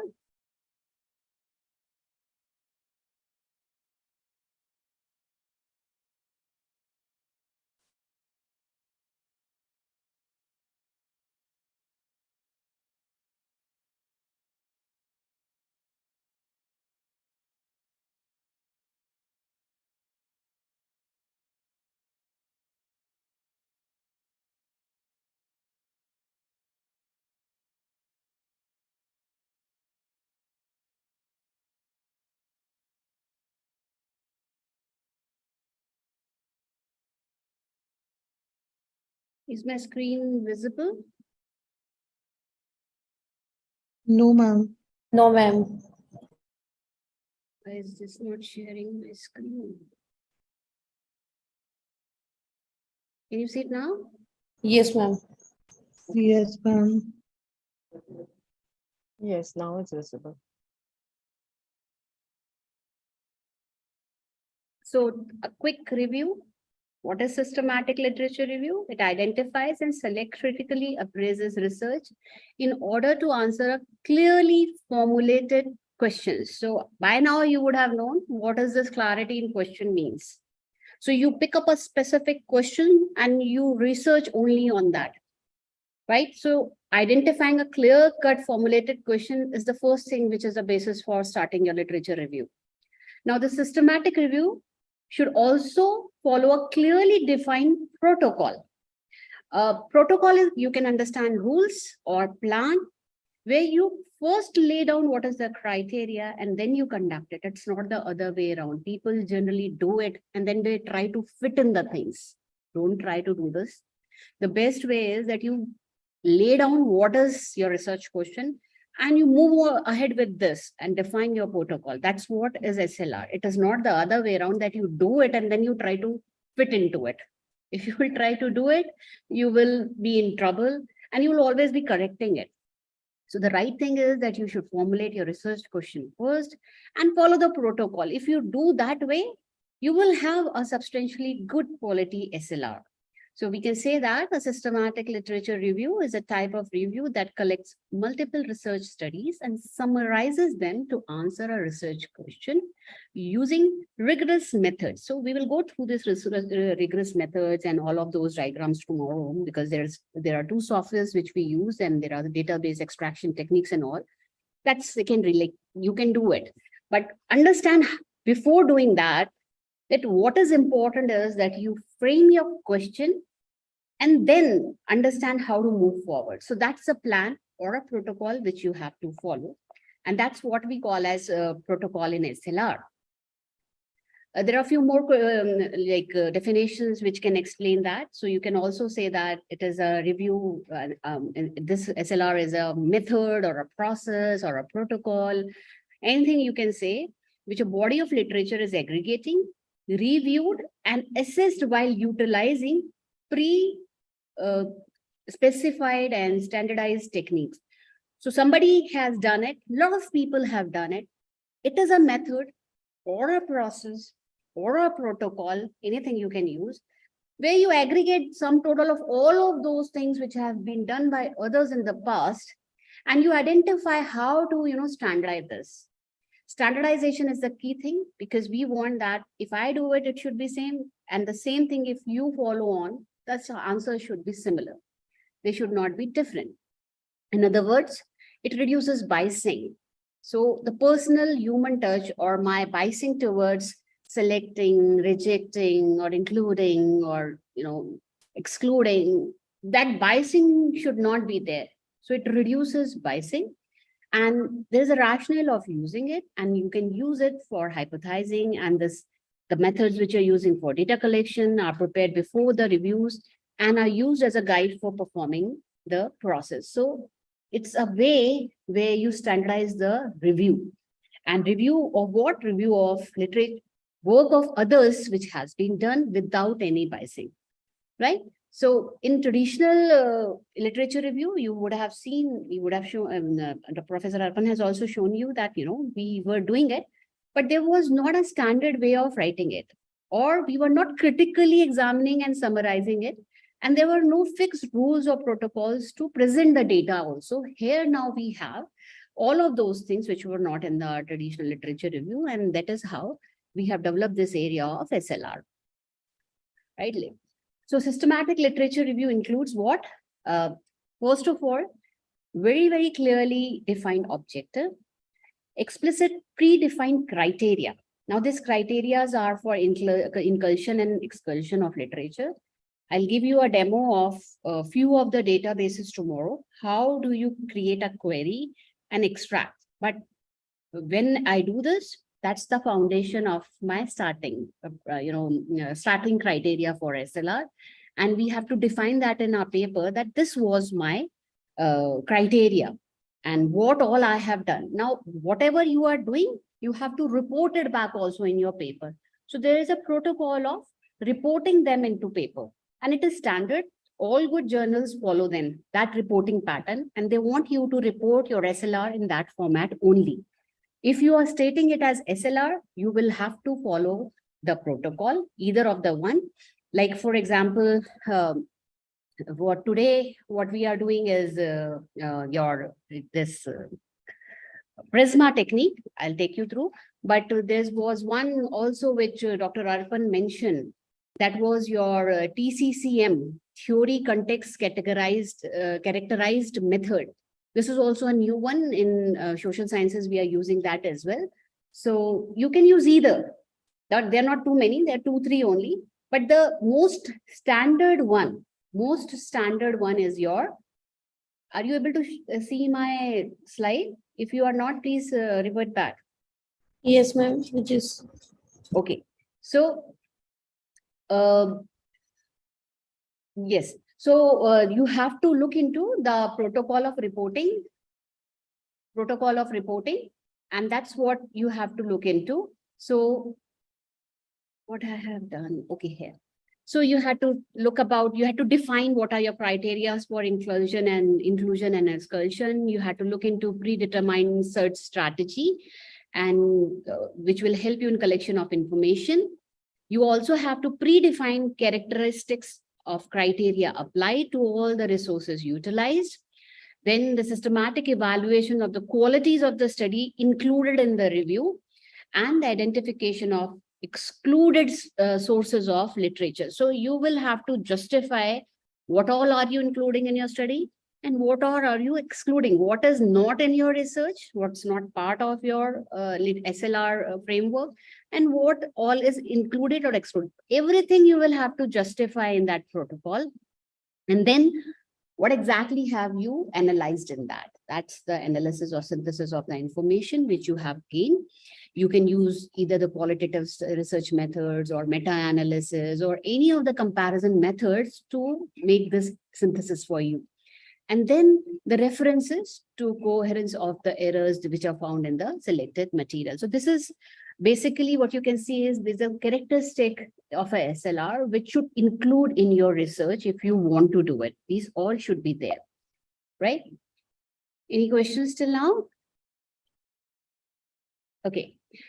So these are 6 stages which moves ahead in SLR. So again and again, we are saying that, so you had to first identify the objective or your research question. You have to very focused on what you want to find. Then you had to define the methodology, how you're gonna, move forward in it. You have to, the third stage is retrieve the eligible literature based on the methodology which you're following. Fourth is assess the quality of the chosen literature, whether you want to accept it or reject it, criteria for rejection.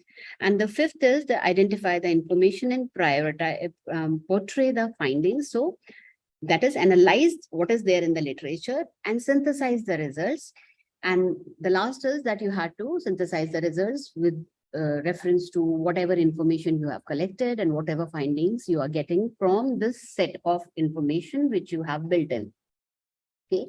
Now this is a diagrammatic representation of what you do it. So you create a research question, you create a search string, you search the data sources, that's the databases. From those databases, you collect your studies, number of studies. You include or exclude based on the criteria. You further, filter them on the basis of the studies and the areas and the domains of publication. Out of this entire funnel, you just pick up the very selected studies which you want to take further and closely look into.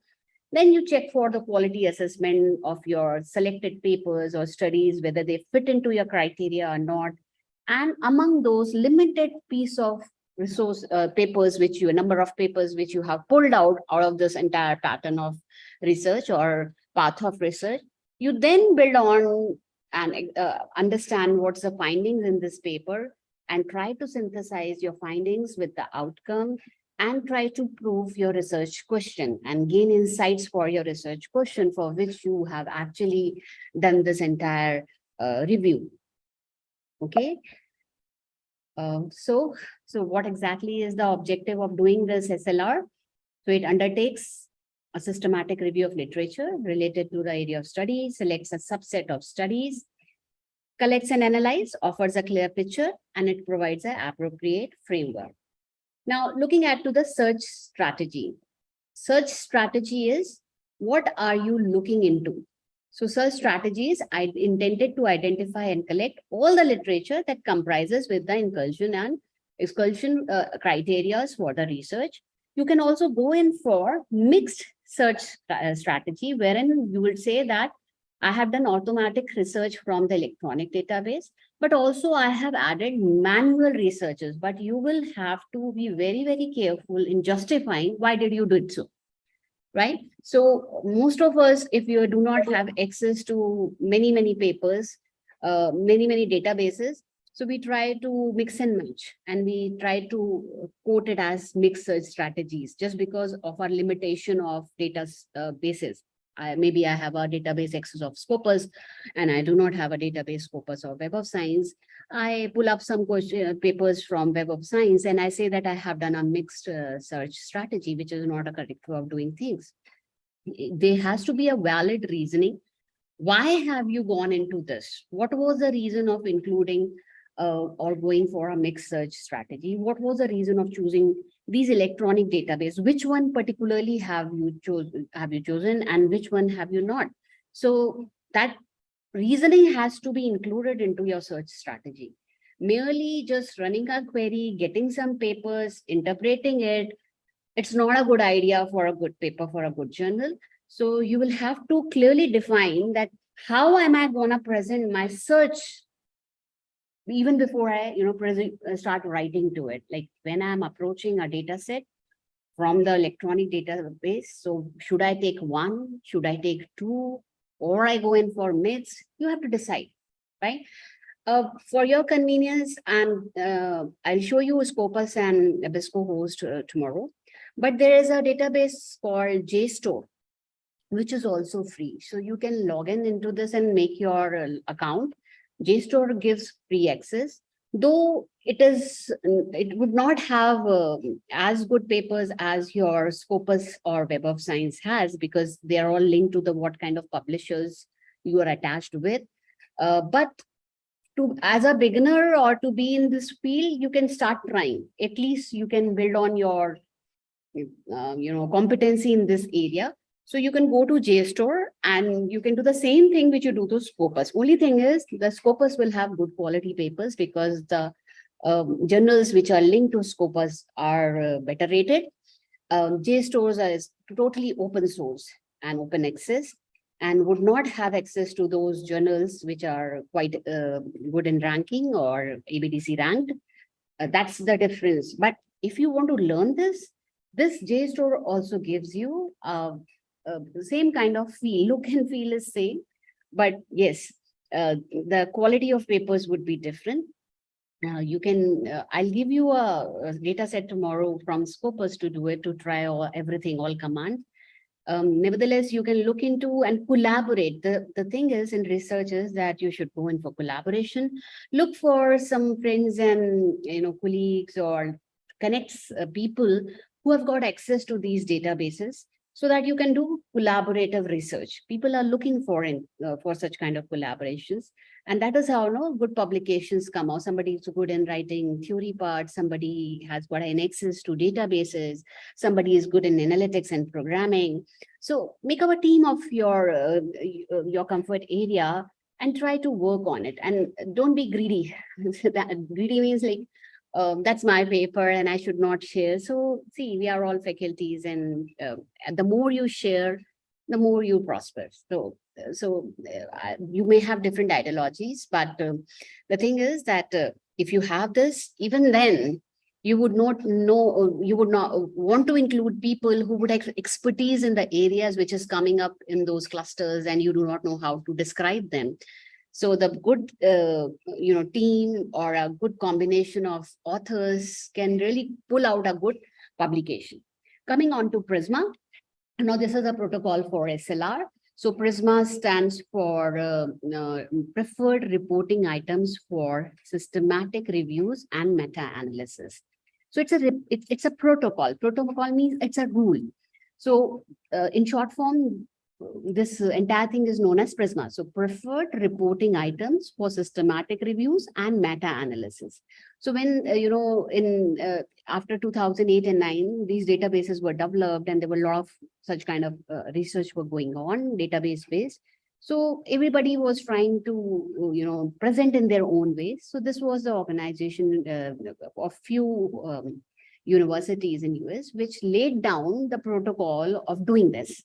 And also report, not just doing it, reporting also in the research papers. And the journals are now clear on that if you are submitting a SLR paper, you should have followed PRISMA or any other standard protocol. But this is the most common one. Most of the journals, they accept this. So what is PRISMA? So PRISMA is an evidence-based minimum set of items for reporting in systematic reviews and meta-analysis, both for SLR also and for meta-analysis also, and for bibliometric also. This is a rule. So PRISMA primarily focus on the reporting of reviews, evaluating the effects of interventions, but it can also be used as a basis for reporting systematic reviews with objectives other than evaluating interventions. So both ways, if you are evaluating interventions or you are not, or just reporting, both ways PRISMA will work. Now, what is this protocol? So a systematic review protocol describes the rationale. Why are you doing it? Hypothesis, what do you want to investigate into it? And a planned method of review. What will you include? What will you exclude? Everything you write into this, and there is a standard way of writing it. So it should be prepared before a review is started and used as a guide to carry out the review. As I said earlier, don't do it and try to fit into it. Prepare this first and move ahead. You will see most of the people will do it first and then make a PRISMA, which is a very wrong way of doing things. This is the website which I'll take you through. Okay. Let me take you to PRISMA website.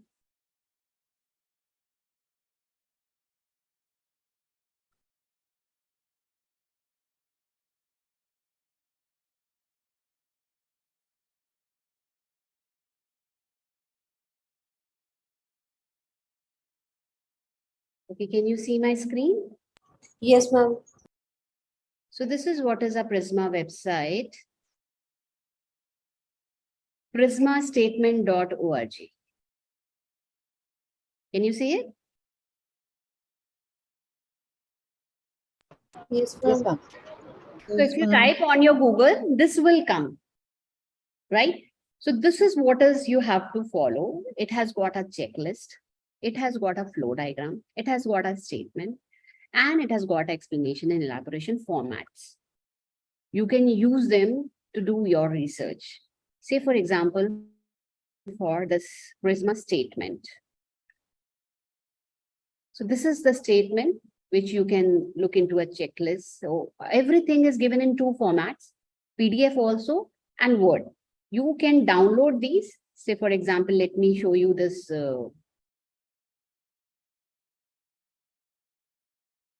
This is a PDF. The same you can download in Word format also. So these are standard formats. And you have to attach them in an annexure when you submit your SLR for most of the renowned journals. And if you want to give it and submit to ABDC ranked journals, you will have to make this checklist. If you are doing specifically mentioning SLR based research paper. So it's simple. This is a checklist where you have to submit the title, the abstract, the rationale, the objective, which is basically the the starting point of any SLR. Now look at this methods. So this method and will describe all of the things which makes it a very, very systematic based research. Say, for example, eligibility criteria, and all of them has to be necessarily filled in your performer. And that is what we call as protocol. You will have to submit this. So eligibility criteria is to specify the incursion and excursion criteria for the review. So we have got criteria like time is a criteria. So if you want to study only for 10 years, not for 20 years, or not for 100 years. So specify that this research only includes that much time. You can also write it, that it excludes the way you want. Okay, so you have to, but you have to specify. You can specify that it includes only journals working in the domain of business and management and not into finance or engineering. So that's your eligibility criteria. You will have to write it here, specify here, what are you including and what are you excluding. Now again, the next is your information source, which talks about specify all databases, registers, websites, organizations, reference list, and other sources researched or consulted to identify studies. Specify the dates when each source was last searched or consulted. So if you are pulling out from any database electronically also, you will mention the date on which that query was run and pulled out, right? So that they know that this was the day, and if anybody uses it avoid that, they can understand that any extra papers which are coming after running that query, it's just because that the date is different. Then the search strategy, which is very, very important. Now you had to give them the full strategy of what are the filters. Filters means the keywords which you are using to pull out from the database, right? So we use combination of or, and not. These are Boolean. If anybody has a slightest understanding about Boolean characters and have used Excel or any programming language, they would know how to use them. We will use them tomorrow in pulling out our data. So or means that the two keyword out of, say, for example, customer experience or customer engagement. So all the papers who have got customer experience as a customer or a customer engagement, they would be pulled out. And if I say and, that means both should be there. Customer experience should be there and customer engagement should also be there. Both should be there. So that's the difference between or. So here in a search strategy, you would have to register what all filters you are using, what are limits are you using, what is your search strategy, and all of those things you have to mention them. Then the selection process. So you have to specify the method which you are using to whether the studies met the inclusion criteria or the review or how many review screens. So the more deeper you go into making choice of the studies to be included in your SLR, the database which you are trying to download from the database to run your query or to do SLR, these are refining and further refining and creating a rich and pinpointing onto the areas where you want to write a review on. Then the data collection process. So that's what you have to mention.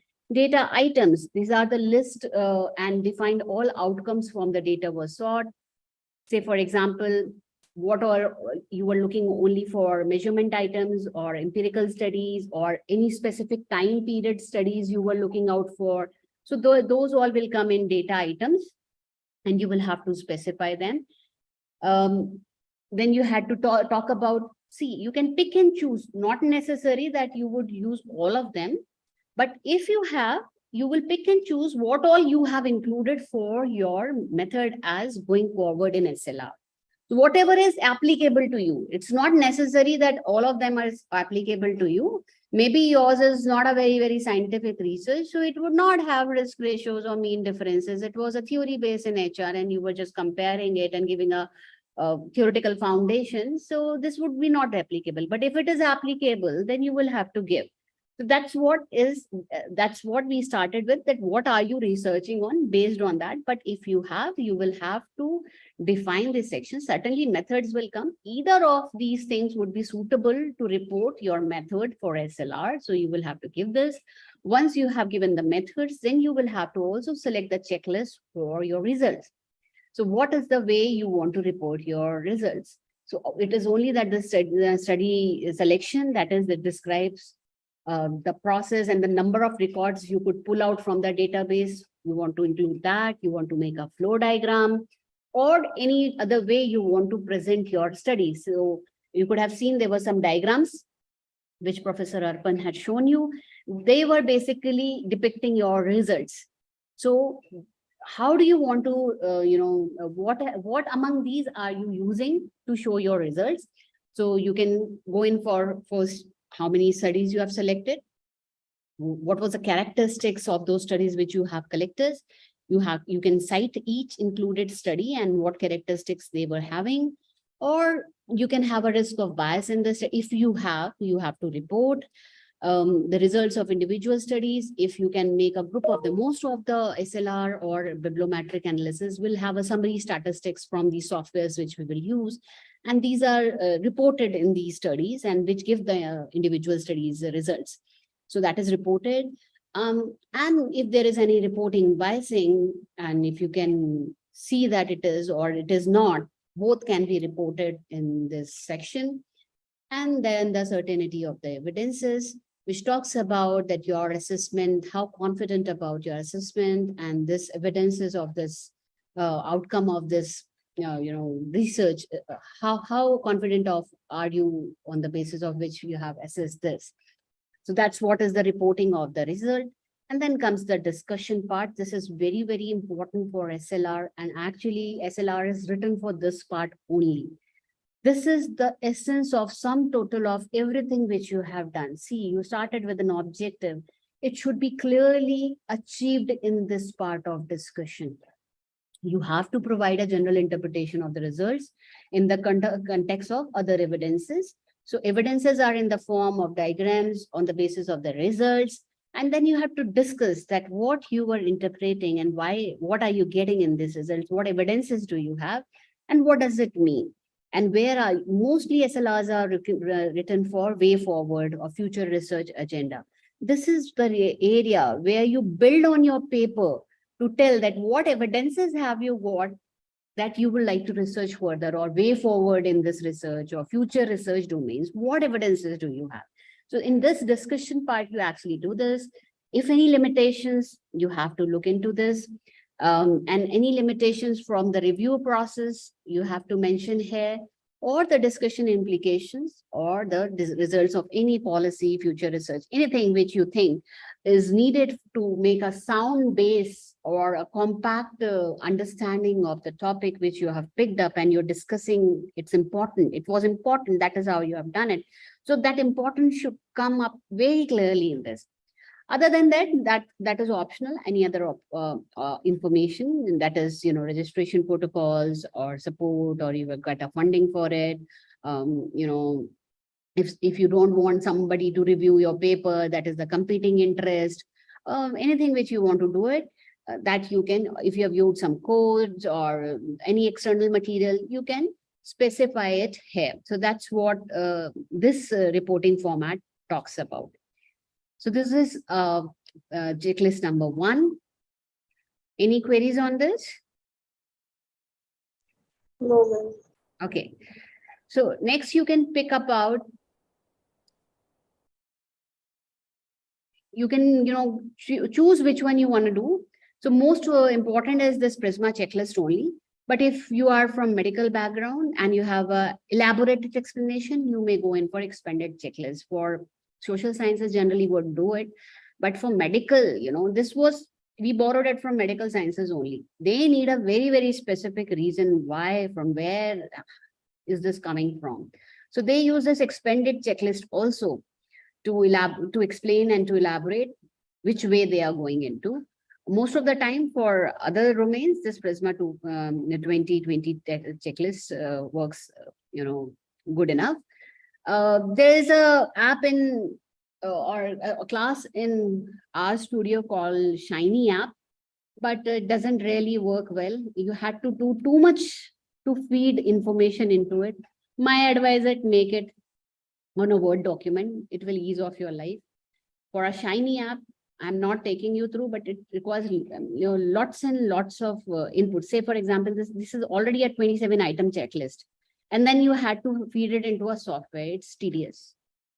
Until unless you are pro in all of those things and you want to do it, I would not advise you to do it. Go and do it manually. That's it will save your time and energy, and it will give you a clarity of thought also. Now, once you have made the checklist, you can go and you can make this flow diagram. I'll show you what does this flow diagram look like.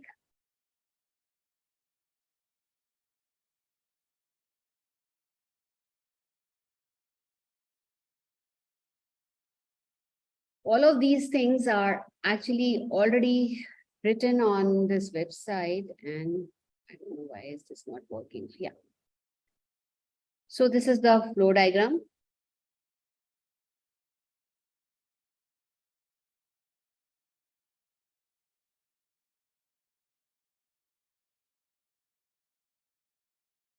This is the most common diagram you would see in SLR papers. So in your SLR paper, you would see this diagram is a must.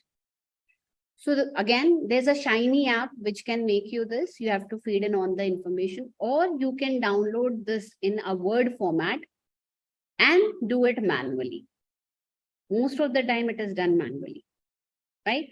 So look at this. This has got 4 parts, included screening, identification, 3 parts.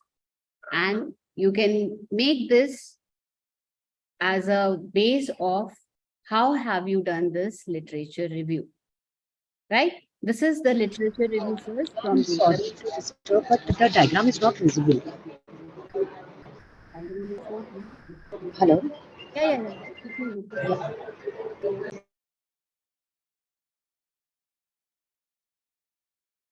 Is it visible? Yes, ma'am. Now it is. Yes, ma'am. Okay. So this is a diagram, which is a flow diagram. So in what way have you searched? That's a diagram for this.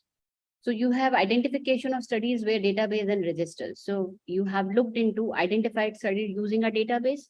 Then you have to define and write it here in numbers. Say, for example, how many databases did you consider? Databases, your Elsevier is a database, your Science Direct is a database, your Scopus is a database, Web of Science is a database, even Google Scholar is a database, Abisco Host is a database. So there are so many databases.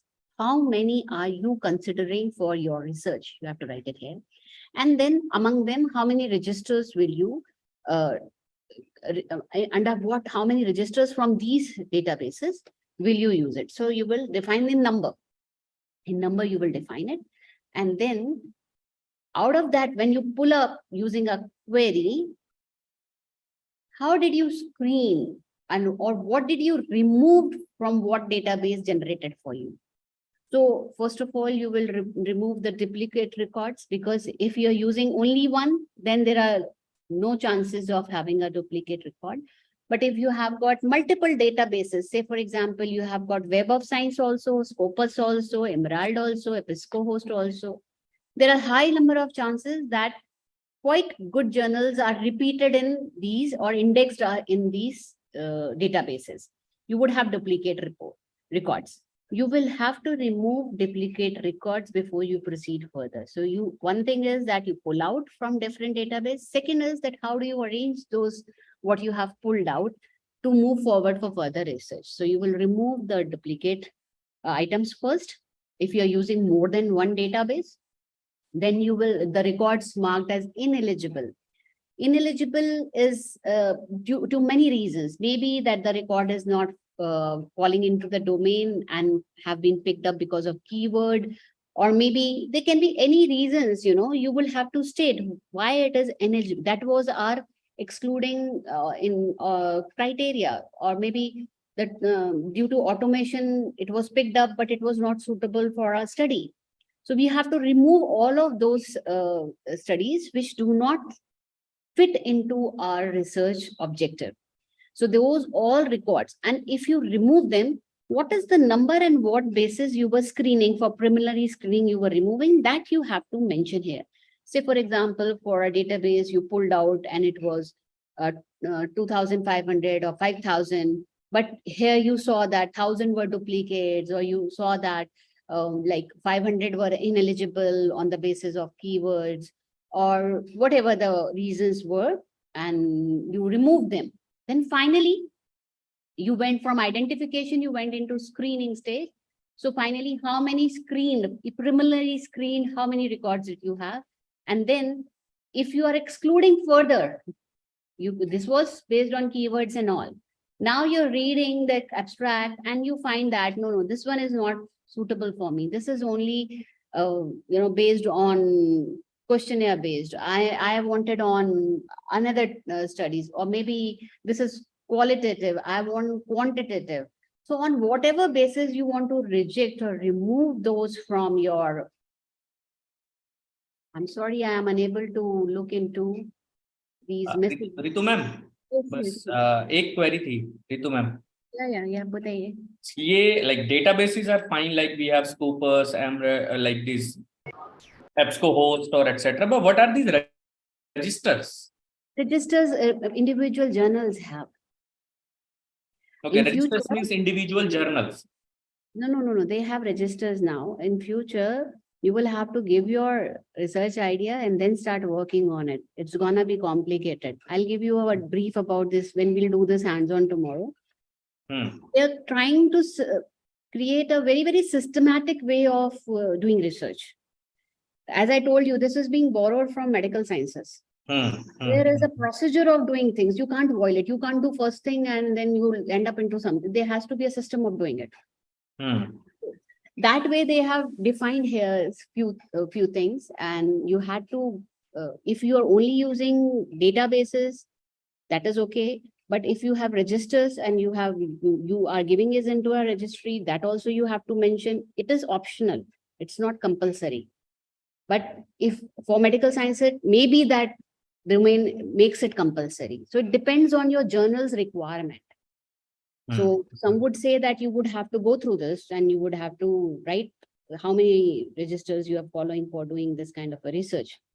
So in social sciences, I have not seen it, but in medical sciences, yes, it is for good quality. They see, it depends on what quality of outcome you want to produce. So for A-rated, A stars, they would be very, very particular about all of those things. But for maybe for a Scopus or a lesser, known D category or a C category, they can dilute this. So, but many a times, the more advanced researchers are, or more the standard of journal is, you will have to follow all of these protocols. You can or you cannot. That depends. Few journals will not take it if you do not follow it, and few would take anything. So that depends on what is your interest area. Where do you want to publish? Basically, it depends on that. So if you're aiming to go into for good rated, or I would say ABDC ranked journals, you will have to follow. For social sciences, registers, I have not seen too many people using it in SLR, but for medical sciences, yes, it is most better rated ones they wanted. Right? So this is how you report it. And at the end, you have to report. This is reporting format. This is just reporting format for what research you are doing. What are you including? You will have to learn to represent your, and we will see when we will make tomorrow those kind of graphs and this, you will have to interpret and then you have to write down. That's another thing. This is just reporting of what you are including in your research. So this is a protocol or a standard way of writing how you went on to this research. And when you do this, this should be as good that if I follow this, the answer should be same. That is how it is standardized. And that is how it is systematic. And that is why they want it to be systematic. Right? That's the idea behind this. Any more questions for this? You're saying that is it that SLR may not be on new or recent studies since papers have not been written on that? No. That's the area where the SLR should be there. That's exactly the area where SLR. See, systematic literature review is giving you the outcome as that where new areas are getting developed. And I'll show you how you identify this in your graphs or diagrams, which we'll make tomorrow or day after tomorrow. We have got 3 days to figure it this only.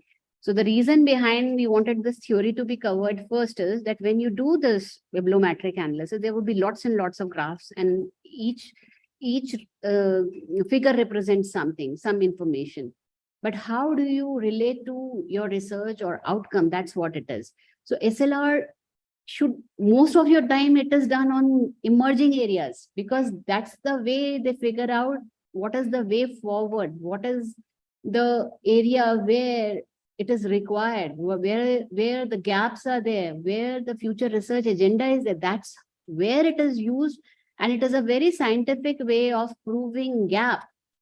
If you are a PhD student and anybody asks you, what is the gap in your research which you are identifying or researching? This is the most scientific way of proving your research gap.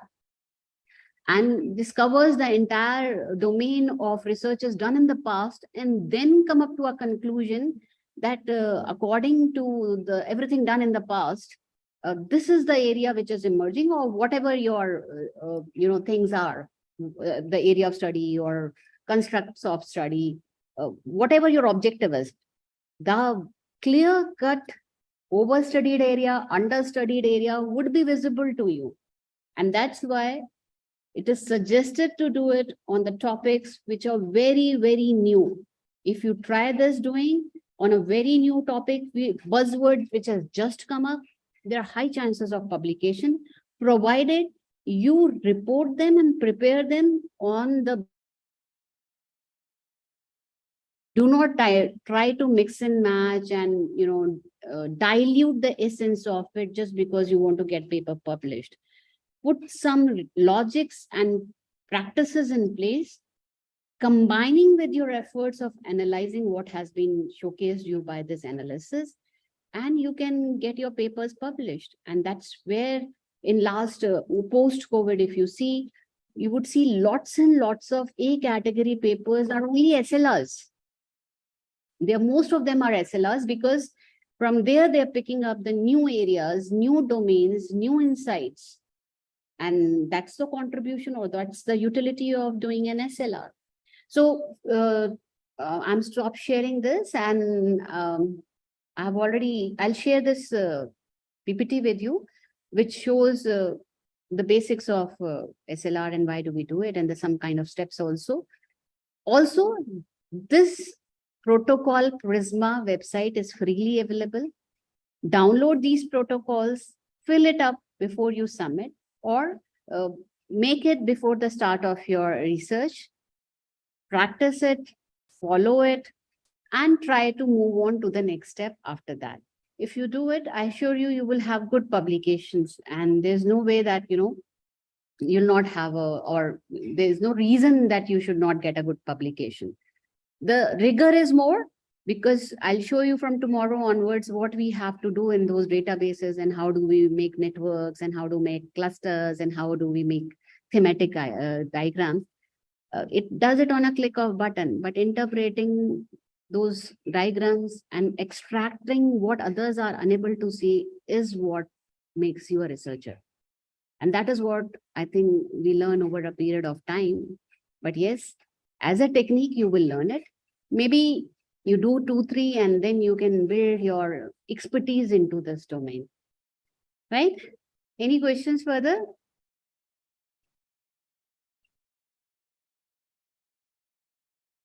Any questions on protocol? See, these are standard protocols. 2 of the main diagrams, they're already written on this Prisma website. And that's what is the reporting protocol, right? Many others are there. All of them may not be applicable to you. So before following it, just read it. It has, every protocol has got an elaborated paper right below it explaining what does it mean. So invest some time on this Prisma website, prismastatement.org. I'm giving this website on this chat window. You can save it for your reference. And this is what it is. And you can go through this, learn how to report this, the way you have, the domain in which you have done your SLR. And there's so many ways of doing it. So it would be different for medical sciences, it would be different for social sciences. So, but the standard way of extraction and flowchart is same. So you can use it. Once you use it, we can proceed further, and then we can work on the databases to make a query. After we have made the query, we'll proceed on to work on the analysis of that query and the outcomes of it. Yes, you may ask me questions now. You may ask why Prisma. So it's actually a very, very recognized format, standard format, and most of the journals are using it. This is not the only one, let me tell you. But yes, this is the most commonly used. And if you say that you have used Prisma, it's kind of demonstrate a quality in your review and strengthens your paper base.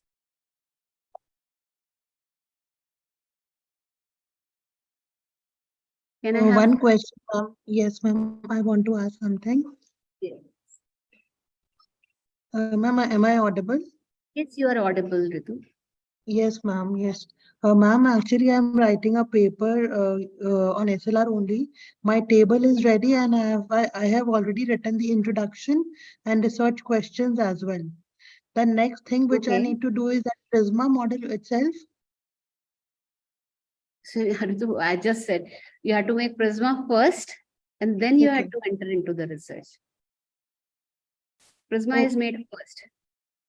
So research criteria and you decide first. So that's what we do actually. We do it and then we fit it. That's what I was saying. You have already done it. yes. Now you will make a Prisma. Oh, okay. Okay, ma'am. Okay. Okay, ma'am. The ideal So, way is that you should make Prisma first and then go in for first. extraction. नहीं ma'am What you आपने have done is बोला you've already done it and now you will fit into the Prisma.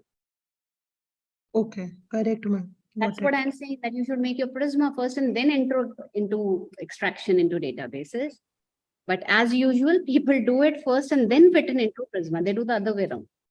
Whereas it should be the, that you should define the flowchart Prisma. first, criteria first. The protocol means rules. So when you have already done it, you actually not followed any kind of protocol. The protocol have to be followed in a way, in a flowchart manners. So first you have to define protocol, only then you can follow it. So people generally do what they do it and then they fit into Prisma. Am I right or wrong? If No, ma'am, you are any- right. But before attending this FDP, I started writing that paper. But now It's I'll okay. Yes, It's ma'am. okay. It's okay. You are Yes. every day you are learning new things. Yes, And ma'am. that's what researchers are meant for. We learn every day I learn, every day we learn from each other. Bilkul, That's ma'am. how you have elevated yourself. Now, first paper you have done it like that, but the next paper would be definitely much more better than this. Yes, ma'am. Any other questions from your side? Hello. Am I audible, madam? Yes, you are, Mr. Pravesh. Ma'am, my question is that I have seen that some paper are purely SLR paper and some papers are a mix of bibliometric analysis and this SLR. So what what should we do? What is the ideal way? We should do two separate papers or we can mix both these also? That is my question actually. So during COVID, most of bibliometric studies were suddenly in limelight, and this was a new thing. A few researchers have published extensively on only bibliometric analysis. Then it was, critically evaluated that what is the outcome of this bibliometric. Bibliometric only gives you something which has already been done. What is new in your study when you do it? So what is your research objective and what is your research gap? That's the main when you write a paper, that's two main things which you have to fulfill in that. So what research are you focusing on and what research gap are you fulfilling with this kind of a research? And both were quite questionable in bibliometric. Nevertheless, until unless you do a bibliometric, can't actually proceed toward SLR. Why? Because it is only through bibliometric that you identify where the gap is. Yes. Right? So until unless you see, so the right way I would say is that for any SLR, SLR says that you have to extract from databases. So you start with bibliometric and you build it on to SLR. Now, current trend, whatever has happened in last 2-3 years has happened already. Nobody is accepting only bibliometric papers because nobody is interested in knowing who is the most cited author or what is the most production country or institution. It doesn't serve any objective. Right. So what we do is, that is what is your search strategy and a protocol which you're talking about. And that using the database, our objective is not to find out what is the best cited paper. We would look now deeply into that, what those papers which are coming into clusters or themes we're talking about, and what is the way forward. So definitely we will use bibliometric analysis, but we will use this bibliometric to build on SLR. Okay. So Madam. not that it is useless. It is not that you can only use it. So it's a mixture of both. You proceed with that only. So you use bibliometric to build upon your SLR. Okay. Right. Any more? Thank you, madam. The reason I did this, the flow of this FDB was put into like this is to have a lot of theory first. Because when we start doing bibliometric, there's so many graphs. WasViewer gives so many graphs. Your BiblioShiny gives so many graphs, and at a click of button, you can make up cluster and tables. You get lost in that. That's not what is important. This theory which has been given is important. That software will give you. But what would you do out of those figures? That is more important. That how do you build upon and find a gap and build a new theory or an area where you can, really justify the gap and your contribution. Till the time your paper doesn't have any individual contribution, individual in the sense a unique contribution or outcome or substantial amount of discussion on what exactly is laying forward or identified by you, it's difficult to publish for SLR specifically, because it is meant for that only. Any more questions?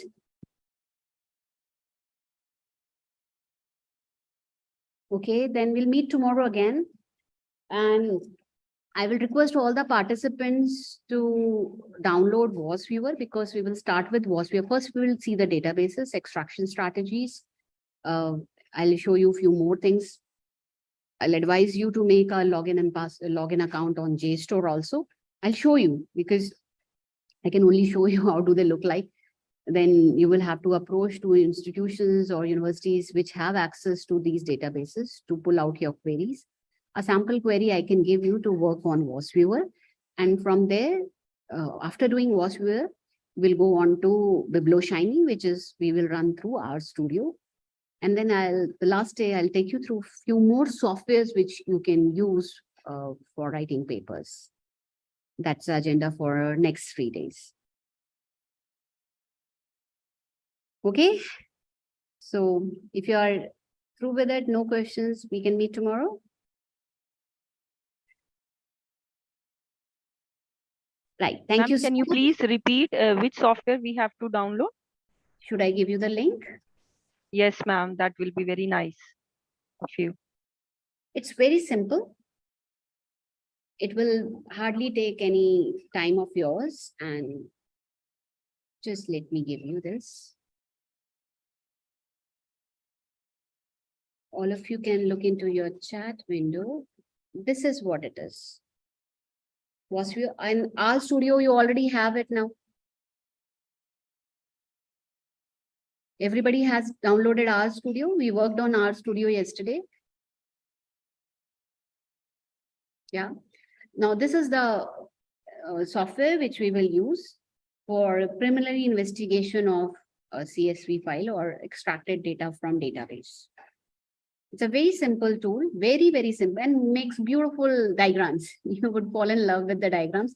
But let me tell you, you only should use them once they give you a very critical information. Otherwise, most of the time you should report data in tables.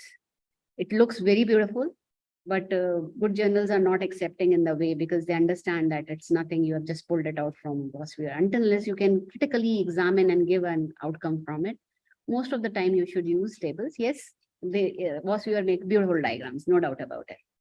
We'll see it tomorrow, right? Thank you so much. Have a nice evening, and we'll meet again tomorrow. Thank you. Thank you, ma'am.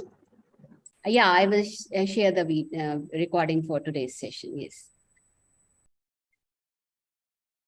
Thank you.